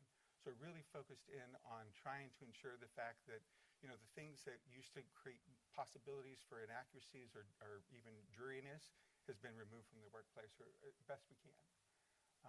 So how'd we do? 82.5% of our cybersecurity incidents are being responded to automatically by our 365 24/7 Security Operations Center. 99.72% of our data centers, radio, telephone, and server services have been up. One small cut here I think we can talk about that caused a little bit of our downtime. And then 100% of satisfaction with the technology projects that we are managing for departments. On the front of innovation, I think that's where we bring a lot of value to the county. And all of the divisions of the department are working on generational foundational projects that are really moving us to a better place in the future. So we're really excited about that. Migration to VoIP, data center consolidation, cutting costs, but also providing resiliency, really big things for us. Migration to .gov, AB 1637 requires that we be on .gov by 2029, and we're starting the project today. And so as a result of that, we hope to be able to offer a sense of confidence for the public that access our digital services, because they'll know that they're really at a government website. And then, to move innovation around the county, we've really created a culture of that by initiating the department technology champions in each of the departments. We have 25 champions now in 20 departments, so we hope to continue to grow that. But great ideas are coming out of that group, and I'm sure some of them probably participated in the Innovation Challenge recently. How'd we do? 2,761 users have been migrated to VoIP. We talked a minute ago about the infrastructure being up and the technology champions that I just identified. When it comes to projects that I wanted to highlight for you about performance was really the Public Safety Radio Modernization Project. That's huge for us. Some of the technology that's in place, and some of you may already know this, is aged and is requiring a great deal of upgrade. The first element of that is a $6.5 million project your board approved last year to upgrade the microwave in its spur sites. And that's been great. And we're undertaking now a project to upgrade 400 to 500 of the sheriff's radios. So the cybersecurity project, you authorized $10.2 million for us to establish that 365-day, 24/7 cybersecurity operations center. And in the implementation of that, we also changed a lot of our endpoint detection software. And so 9,000 of our endpoint devices are upgraded already. 90% more awareness in our cybersecurity incidents, and that we have an integrated and monitoring reporting system in place to ensure the fact that not only is the Cybersecurity Operations Center updated, but so are we in real time. so that any issues that come up can be addressed instantly. And then in VoIP, as you all know, you're on VoIP now. That project is underway and should be done at the end of next year. And we are about 35% done with there, and there's some metrics there if you'd like to see how that looks. But I wanted to raise those up because those are really big uplifts for the county. It's a lot of money that went into that, and we're pretty proud of being able to do that. We talked a minute ago about equity, so the Equity Resource Hub, the public Wi-Fi, and the Equity Action Plan that we've worked on in the department has really benefited our teams. And I just want to point out that, it's a work in progress in our department. And from the last equity survey, we jumped in a lot of areas as much as 35%, which is huge gains, and we're really proud of that. We've made equity a foundation to all of our interactions. It's talked about at our meetings. It's informed the way that we communicate with each other in one-on-ones, and it is a process that we're always working to improve. And so that inclusive strategic planning process that we have going now, so every 2 years I meet with every department employee in small group sessions to talk about where we're going, because equity is all about information sharing. So I want to ensure the fact that everybody knows where we're going and can input their thoughts and ideas into it so that they understand what the plan is. And if they do, we will be successful. And so, part of that too, with the changes in technology, has created career opportunities for our staff. And that's been really wonderful. And so, again, that I think is responsible for the huge increase that we've seen in those GEAR survey results. And then, on innovation, I already talked to you about, Middlefield Road. There's some snaps there. There is, in the left-hand corner bottom, is a picture of the SMC Home app. That home app has won, 5 awards. The Digital County Survey, the NACO Achievement Award, the GovX Award, CSAC Challenge Award, and San Mateo County Stars. And I really want to thank the leadership of Mike Callaghy, Ileana Rodriguez, and the leadership at HSA for working with us to build such a wonderful app. And it has foundation, it's scalable. We can use it for many, many things. So a lot's baked into that, but a lot that I think we can get return on that investment. And then, the performance that we have here is that creating, opportunities for people to learn and do. And Supervisor Corzo, I think you mentioned how important it is if we can do it ourselves, we should. I think that's really what we're talking about here. Creating policies, creating new opportunities for technology, giving people that low-code, no-code solution stuff has really uplifted the things that we do. And our teams are doing that. And so we're really happy with that. And then, last but not least, I do want to thank my staff, those technical and administrative professionals that work in that department are really dedicated to public service. And I'm hearing that right now during my strategic planning session meetings, and it's very inspiring to me. It's inspiring me to do my best work. And I'm inspired by all of you. I get supported by the County Executive's Office, Ileana Rodriguez, and the Deputy County Executives all the time, and the Chief Financial Officer. Just, that really helps us do this work. And you authorizing those big ticket items that we talked about is really, I'm very grateful for that. And then last but not least, as Controller Ragoza had mentioned, I'm very happy to have worked with you over the years, Supervisor Pine, and hopefully when Supervisor Slocum watches this back, he'll know how much I appreciate knowing and learning from him as well. So with that is my presentation. I'm happy to answer any questions. Thank you, Mr. Wentworth. Some very impressive performance statistics. Well done. Thank you. Any other comments? I also wanted to thank you. Information is so powerful, and how we leverage that information can either greatly improve our service to the public or sometimes diminish it. So thank you so much for creating those systems and leading a great team and doing that work that sometimes isn't as recognized as some other very public-facing things. So appreciate you. Thank you. We'll ask for public comment. Thank you, Mr. President. Members of the public, if you wish to comment, please send your speaker slip. I don't have any speakers from chamber, so Madam Clerk, please proceed. If you can Zoom, please click raise hand to comment for item number 8 on Information Services Department Performance Presentation. No hands raised. Back to you, Acting Chair.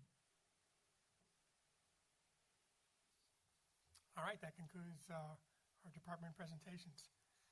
So, colleagues, I think it's about 12:30. Would you like to take a lunch break?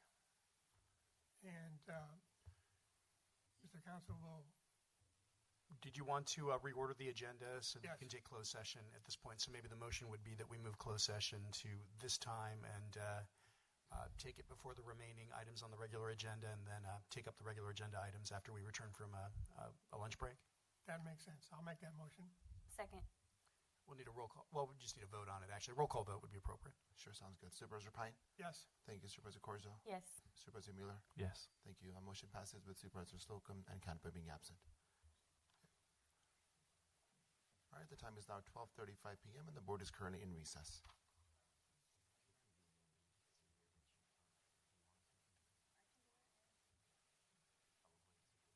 We'll resume the meeting shortly.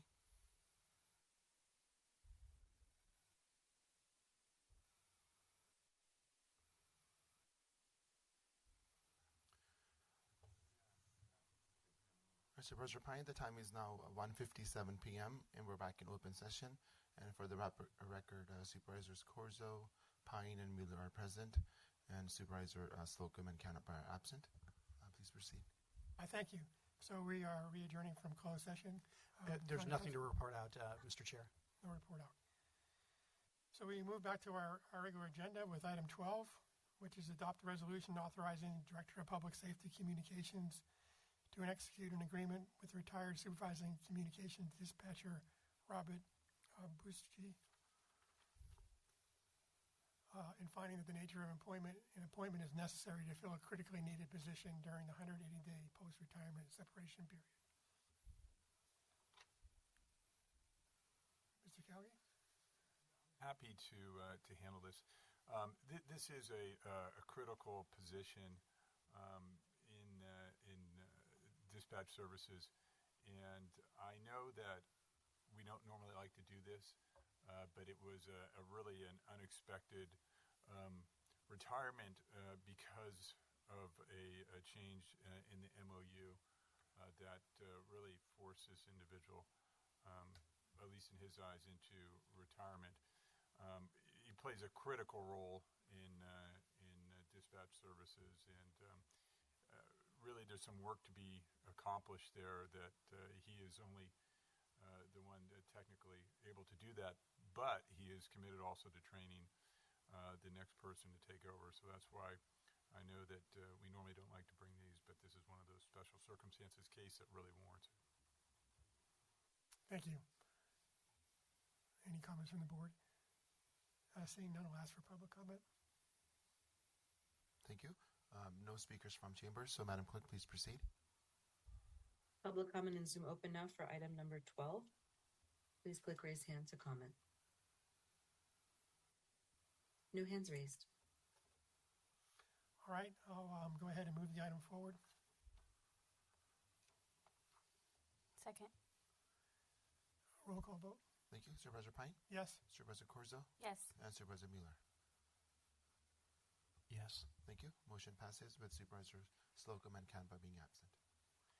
All right, item 13 is to adopt a resolution authorizing an amendment to the agreement with the City of San Mateo to continue providing firearm relinquishment and enforcement services. This is brought forward by myself and Supervisor Corzo. Just a few opening remarks. I wanted to use this opportunity to highlight the success of the San Mateo County Gun Violence Prevention Program. In March of 2022, Supervisor Horsley and I hosted a forum entitled Getting Prohibited Guns Off the Street, Firearm Relinquishment in San Mateo County. At that forum, we heard from experts, including Attorney General Rob Bonta, on the importance of getting prohibited guns off the street, particularly as part of a civil restraining order. Following the forum, the county launched its Gun Violence Prevention Program, which included the creation of the Gun Relinquishment Task Force to formalize a system for removing guns from people who are prohibited from having them, either because of a restraining order or a felony charge. So happy to report that this program has been enormously successful in getting firearms out of dangerous situations. So to tell us more about this work, we have Bill Massey, the Chief Inspector from the District Attorney's Office. But before we hear from Bill, Supervisor Corso, did you have anything to add? Just briefly, I wanted to add that I'm really honored to co-sponsor this resolution. And Supervisor Pine, this program and this work is one of the many examples of the incredible impacts that you and former Supervisor Horsley have had on improving lives for people in this county. We may not know exactly how many lives were saved by removing over 400 firearms from people who demonstrated they were not safe to have them. But I just want to thank you and your staff, Linda, Randy, and Michael, for your vision and work on this important issue, and all of the years of dedication to not just gun violence prevention, but laying the groundwork for progress that will continue to ripple on out beyond this program. I also think that this work specifically in this program is intimately tied to the advances we are working really hard to make in domestic violence prevention, and really honored to pick up the baton and make sure this program continues to keep our residents safe. And I look forward to the presentation. Thank you, Supervisor Corso. Mr. Massey. Good afternoon, Supervisors, County Executive, County Attorney. As Supervisor Pine said, my name is Bill Massey. I'm the Chief Inspector with the District Attorney's Office, and I'm also representing not only District Attorney's Office, but a manager of the Gun Violence Prevention Program. You'll hear GVPP, which is the Gun Violence Prevention Program, mentioned several times today, so I just want to prep you for that. The initials you're going to be hearing. As Supervisor Pine said, in 2022, the District Attorney's Office had the opportunity to become involved in this program. It was through a partnership and innovative thinking from the Board of Supervisors with the County Executive's Office that pushed this vision forward. We'll hear from Jennifer from the courts in a few minutes, but that vision led to the residents of San Mateo County becoming safer, and we think that we've accomplished that. So prior to getting into depth with the progress of the program over the last couple of years, what I'd like to do is I'd like to put some faces to the program. I have a couple members of our prevention program here today. First of all, I have Daniel Zhang, who is in the back of the chambers here. Daniel is a detective with the South San Francisco Police Department and was one of our initial members of the program. So he has spent the last 2 years intimately involved, literally from the foundation from day one. Daniel just rotated back to the South San Francisco Police Department and is no longer with us, but obviously is here with us today because he knows the importance of this program, as does the police department. We also have Carmen Chase, who is also in the back of the room today. So Carmen is with the San Mateo Police Department. She is one of our current members of the program. She's been with our office for about a year, and San Mateo PD has renewed her for an additional 2 years from here. Not present is Josh Puga. Josh Puga was another member who joined Daniel early on for the first year of the program. Also instrumental, Josh is now working for the Santa Clara County DA's office, specifically focused on gun violence. So he's just simply transitioned counties. I also have Supervisor Rick Decker, who is in the back of the room. So Rick, along with Kevin Orfelli, who are 2 supervisors within our unit for the Bureau of Investigation, have overseen the program and ensured the effectiveness over the last couple of years. So I wanted to make sure that you got to see the faces of the people who are actually doing the work. To me, that's important. The opportunity to partner with Jennifer, who you'll hear from in just a few minutes, Tanya, Sean, Judge Greenberg, and so many others from the courts has been a remarkable experience for me personally and professionally. We've formed a tremendous partnership, and we've learned so much from that court partnership that we just didn't know before. On the GVPP law enforcement side, we prioritized several areas that we realized that we really needed to focus on early in the program that continue today. Those priorities include a sincere focus on voluntary compliance. So our conversations with Giffords Law Center very early on focused on equity and focused on people need to know not only that they are prohibited and they have to turn their firearms, but also how to do it. So we worked with the courts very closely to form new forms or to formulate new forms and to ensure that those forms get passed out to people and the people who are prohibited know, in fact, how to comply. Reducing the amount of time from when a person becomes prohibited and law enforcement engagement. We really wanted to reduce that amount of time to ensure that if someone is in fact prohibited, that they know that they need to comply. With that, we set up a collaborative reporting system between our office and the courts, in which the courts report 5 days a week all of the court orders that where people are prohibited. So we're getting those court orders 5 days a week. We have engagement with our detectives within 24 hours of the prohibition, oftentimes much sooner than that. And the engagement can be anywhere from low levels of engagement, which is just simply a reminder of you need to turn in your firearms, to more aggressive, higher risk prohibitions where we seek search warrants or court orders. Education and collaboration really is, excuse me, our third piece. We set up a regular meeting very early on with the courts. That regular meeting was about once a month, just to kind of compare notes, et cetera. We realized that the workers in the program needed to meet more regularly. So we set up more regular meetings. We began to have engagement where the workers of this team were meeting every single week, and they were sharing information and communicating. In addition to that, we also have engaged the local law enforcement agencies. There is something called the DOJ APPS, the Armed Prohibited Persons System, which I'm sure that you've heard of. I know Supervisor Pine and I have talked about it as part of the initiative. Every single law enforcement agency in California is mandated to have a point person for APPS now, so our team has worked with the local agencies to ensure that that engagement's happening. We're proud to report that our gun violence detectives have engaged in the review of over 3,400 court orders dating back up to 5 years, so not just over the last 2 years of the program, but we've gone back further. And through that partnership, as the supervisors mentioned, over 460 firearms have been either voluntarily surrendered or seized within the first 2 years of the program. Our vision moving forward, we've seen firsthand the effectiveness of this program through those different initiatives. And I'm proud to say that with the support of our elected DA, that vision is planning to move forward. So with the partnership with the County Executive's Office, we're looking to fill Daniel's now vacant position with another local agency and provide another detective to our team. And we're looking forward to that. So without further ado, I'm going to introduce Jennifer Alcantara, my partner manager from the courts.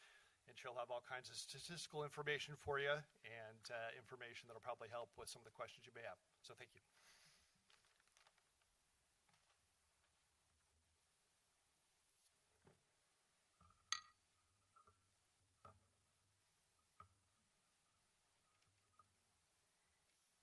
Hi, thank you supervisors for your time for this presentation as well as your sponsorship, Supervisor Corzo and Supervisor Pine.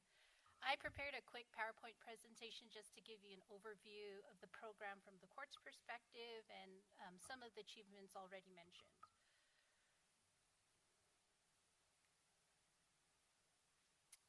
If I knew how to use the clicker. Do I just...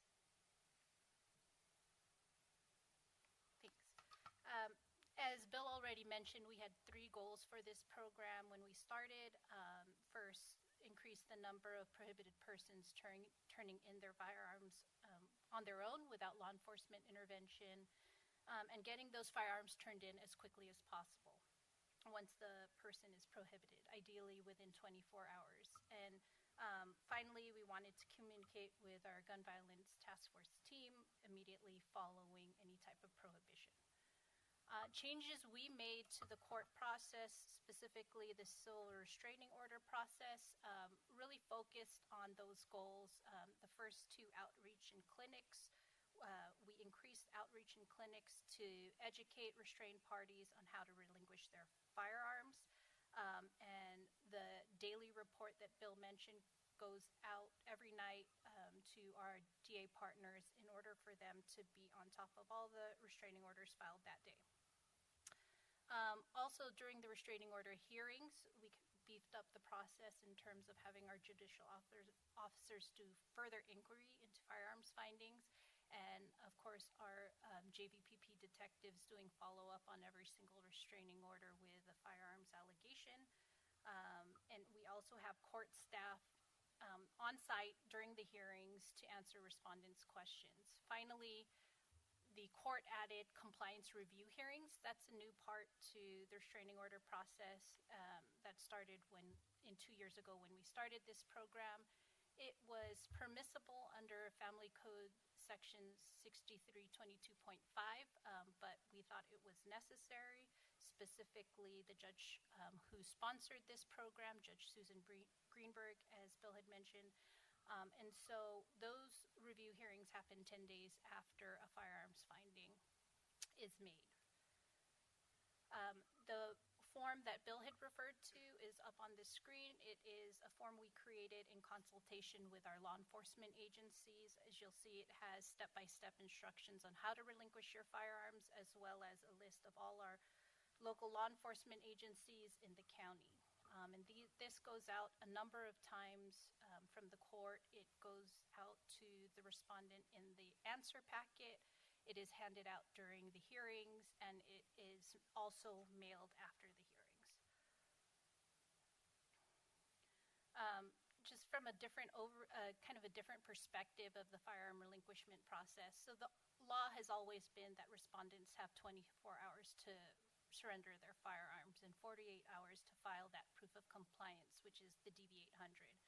That law didn't change in 2022 with SB 320 necessarily, but the next steps are changes that were made pursuant to that law. The first one is the better monitoring and enforcement of filing that DB-800, which is the proof of compliance. We pay closer attention to that and follow up in the compliance hearing if that's not filed. Our gun violence task force team is actively following up investigating cases, as we already talked about, based on the nightly report.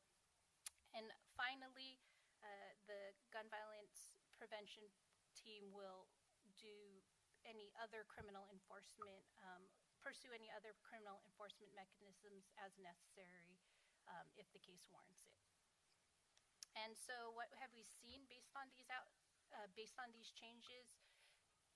Going back to that first goal of increased voluntary compliance, we have seen with the DB-800s a significant increase in the number of filings. In the 5 years before the program, we had about 11 forms filed per year showing proof of a compliance. Now we've had 129 in the first 2 years, so 11 per year versus 62 per year. But as several of us have already mentioned, most notable are the firearms seized off the streets in the first 25 months of the program. As you'll see there, 461 firearms were relinquished, including those pistols, rifles, and shotguns as listed. And again, it has been thanks to the support of the supervisors, the county manager, county executive, our gun violence prevention team, Tanya Both, who is our managing attorney, and Judge Susan Greenberg, who is the judicial officer who supports this program. Thank you. Thank you for your presentation. Are there any questions? I don't have any questions. I'm just very impressed. So thank you for the work. It's been really, as I want to join Supervisor Corzo in commending you, Supervisor Pine, and also the office and everyone involved in this work. It's really important. Thank you. No question. Actually, I do have a question. I just love asking questions. I'm curious about what happens with these firearms if they're not picked up again after a restraining order expires, or are they like permanently taken from the folks that need to turn them in? So I'm probably in the best place to answer that. The answer is it depends. So it depends on what the prohibition is. If the prohibition is a temporary one and the person is able to get the prohibition lifted through a restraining order, there's an opportunity they can petition to get their firearms back through the court process. Most of these don't. Most of these, the firearms end up either destroyed or sold through an FFL, Federal Firearms Dealer, et cetera. So the majority of what we're seeing through restraining orders that are relinquished are not returned. Thank you. And I guess another question is, do you feel like the team you have now is like meeting the need, or is there more support? I mean, obviously we'll vote on approving more funding for this, but just curious about the bandwidth of the team actually implementing the program. great question, so thank you. I've been very fortunate to have a rock star team, whether it was the first two detectives who came in or the one that I currently have. And again, we're working to get that second position filled. Yeah, the optimal personnel is really two detectives. We'd love to have an additional analyst. We've talked with the county executive's office, and that's certainly something that we're discussing. But yeah, having two detectives, that way we have coverage 5 days a week. If someone goes on vacation or there's a lapse somewhere or someone's off for training, we have coverage. We've been fortunate because in our Bureau of Investigation in the District Attorney's Office, we are relatively fully staffed. And so, as I mentioned, the two supervisors here, or those two supervisors are actually from our office. And we provided personnel from our team from the Bureau of Investigation and the DA's office to help support this venture kind of in the interim.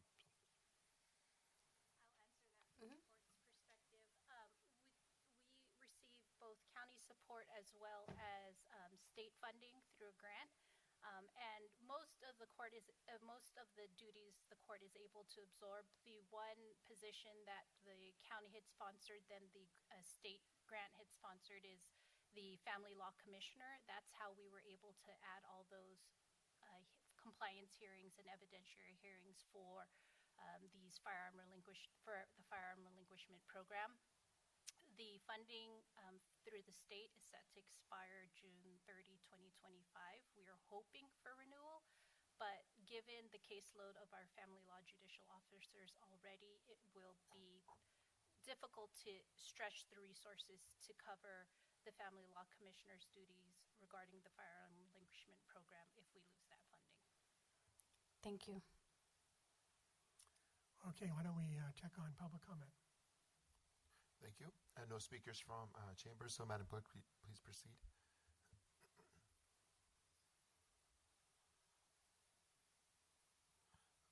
Actually, let me see. I do have one hand raised on Zoom. Martin Fox, please proceed.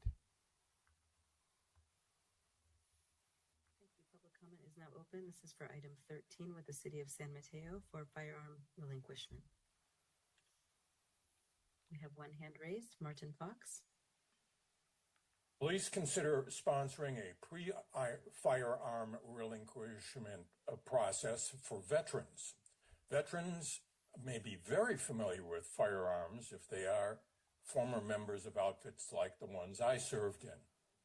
And the Los Angeles County Sheriff's Department has a very effective turnover program that allows the individual enforcement officer who encounters a veteran in the possession of a firearm to call upon the Long Beach VA, who will dispatch a team to talk to a veteran who feels that he has to pack a firearm into either treatment, if that's what he needs, or into giving them safekeeping of the firearm and an excuse for following up with the individual for treatment after the firearm. This reduces the exposure of both the law enforcement personnel and the veteran to serious injury and death. And I think it would be a far better expenditure than waiting until you have to have a firearm relinquishment program. Thank you. Thank you, Martin. No further hands. Okay. Seeing no further comment, I will. I did want to make some. Oh, you want to? Yes. Sorry. So I know in my previous comments I thanked Supervisor Pine and former Supervisor Horsley, but I also wanted to take the opportunity to thank each of you who are here who actually implement this program. Approving funding is one thing, but actually implementing a program effectively with fidelity, that is impossible without you all. And I imagine it's difficult work, right? We're talking about like really tense, controversial like issues, and folks that have, most folks that have guns feel really strongly about keeping those in their possession. So I want to thank you for implementing this program and really like coming face to face with what it means to implement this program. I hope that this additional funding will, improve your ability and to continue to run the program. And, I've been to several, this is going to get a little heavy. I've been to several domestic violence death review team meetings, and they're always difficult. And there will always be cases where even removing guns was not enough. But I feel like really strongly that without this program and without you all doing this work, we would probably have to do more of those meetings. And so I just want to thank you all. I have actually, we had a death review not too long ago where we had the responding officer in a death related to domestic violence come and present to the death review team, and there were guns that were relinquished and taken away in that case, and so it was a really heavy meeting, but those cases are so rare, and doing this prevention work is so important. So just again want to thank you all, and we support you in this program. Thank you. Thank you, Supervisor Corso. That was very well said. I'll go ahead and move the item forward. Second. Thank you. I'll take the roll call. Supervisor Pine? Yes. Thank you. Supervisor Corzo? Yes. Thank you. And Supervisor Mueller? Yes. Thank you. Motion passes with Supervisors Slocum and Canva being absent. Thank you. We now move to item 14, which is to adopt a resolution authorizing a one-time grant of district discretionary Measure K funds not to exceed, I missed my spot. This is a resolution. No, I'm in the right spot. Not to exceed $60,000 to Silicon Valley Community Foundation for the San Mateo County Child Care Blueprint and Implementation Project. This item I'm bringing forward with my colleague Supervisor Corzo, is critical to the next phase of the San Mateo County child care community. Together we are proposing to contribute $60,000 to nearly a $600,000 project to develop a child care blueprint for the county. We all know how vital the availability of high quality and affordable child care is to parents, children, and employers in the county. But too many families can't afford to find care that meets their needs. While access to quality, affordable child care is not a new issue, the pandemic exacerbates and sheds light on an already overwhelming problem. In San Mateo County, there's a shortage of early educators, which in turn leads to a shortage of thousands of child care slots. In order to address these gaps, a blueprint is needed that specifically outlines the goals, policies, and actions necessary to improve accessibility to child care. The blueprint will detail plans for families, workforce development, and improved access to high quality and comprehensive child care within a mixed delivery system, including cost modeling and fiscal mapping of child care funding within the county. Working with the key players in our local child care system and informed by the goals and plans identified in the blueprint, the grantee will work with partners to plan for and initiate implementation of this blueprint. Supervisor Corzo, would you like to add any comments? I would, but my chief of staff just stepped out, so if we can just pause for a couple seconds, because I know this item is really important to her, and I want her to be here. Thank you. Appreciate the pause. It's also my fault she left the room. There she is. Okay, thank you. So I am really excited about this item as well. We know that the Commission on the Status of Women shared their Fund the Future report with us recently, and among the recommendations was a child care blueprint to lay groundwork for desperately needed child care in our county. So this blueprint is not just about providing child care, it's about promoting equity, particularly for women in this county, and I'm really excited to recommend funding for this blueprint along with you, Supervisor Pine, and I'm looking forward to this being approved. And I also just want to thank the women on the Commission on the Status of Women for all of their work and their dedication to this issue and many others. Thank you, Supervisor Corzo. Seeing no further comments, we'll ask for public comment. Thank you. No speakers from chambers, so Madam Clerk, please proceed.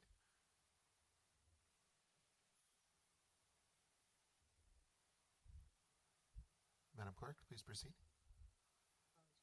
Public comment now open for item number 14, District 1 and District 2 Measure K item to Silicon Valley Community Foundation. One hand raised. Christine Padilla. Please unmute and begin. Hi, good afternoon, Supervisors. I'm Christine Padilla, Director of Build Up San Mateo County, and I just want to thank you so much for contributing to this blueprint. This will be an amazing collaborative project that will highlight all the amazing work going on in our county, but will also show where the gaps are and where we can make new connections to really have a clearer view of the work that needs to go on moving forward. And I just want to tell you on behalf of all of our partners how thankful we are for you to contribute to this, and we're very excited to see the outcomes. So thank you so much. Thank you. No further speakers.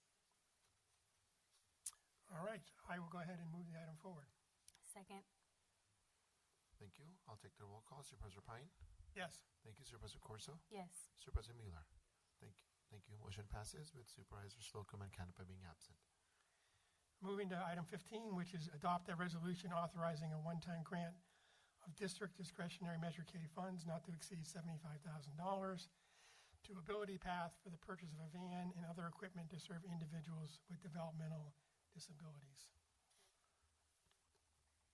I bring this item forward. Ability Path is an important member of the San Mateo County's nonprofit provider community, empowering individuals with developmental disabilities through innovative, inclusive programs and community partnerships. With educational, therapeutic, vocational, and family support services, Ability Path is distinctive in providing support to individuals throughout their lifetime with services such as developmental screenings, early intervention services, and children's therapy services. This grant would support the purchase of a 10-passenger van that will allow its social recreation program to bring more youth with disabilities into the community and focus on inclusion, accessibility, and integration.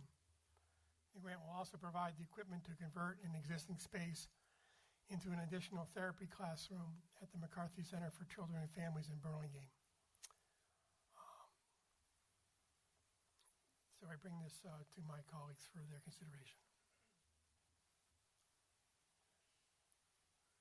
Any questions or comments? I'll move the item. Thank you. Second. Thank you. No speakers from chambers, so Madam Clerk, please proceed. Public comment open for item 15, District 1 Measure K item to Ability Path. Please click raise hand to comment. No hands raised, Mr. Chair. Thank you. We have a motion on the floor. I'll take the roll call. Supervisor Pine? Yes. Thank you. Supervisor Corso? Yes. And Supervisor Mueller? Yes. Thank you. Motion passes with Supervisors Slocum and Canepa being absent.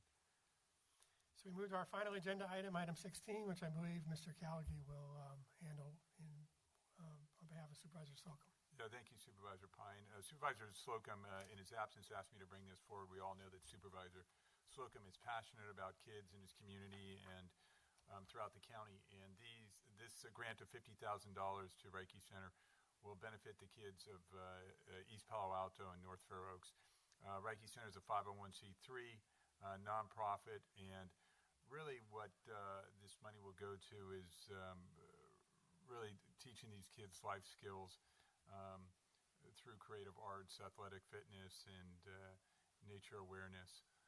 Supervisor Slocum really feels passionate about providing these resources to the kids in underserved communities and asks that you move this forward. Thank you, Mr. Callaghy. We'll ask for public comment. Thank you. No speakers from chambers, so Madam Clerk, please proceed. Public comment open for item 16 in Zoom, District 4 Measure K item to Reiki Center. Please click raise hand to comment. No hands raised, Mr. Chair.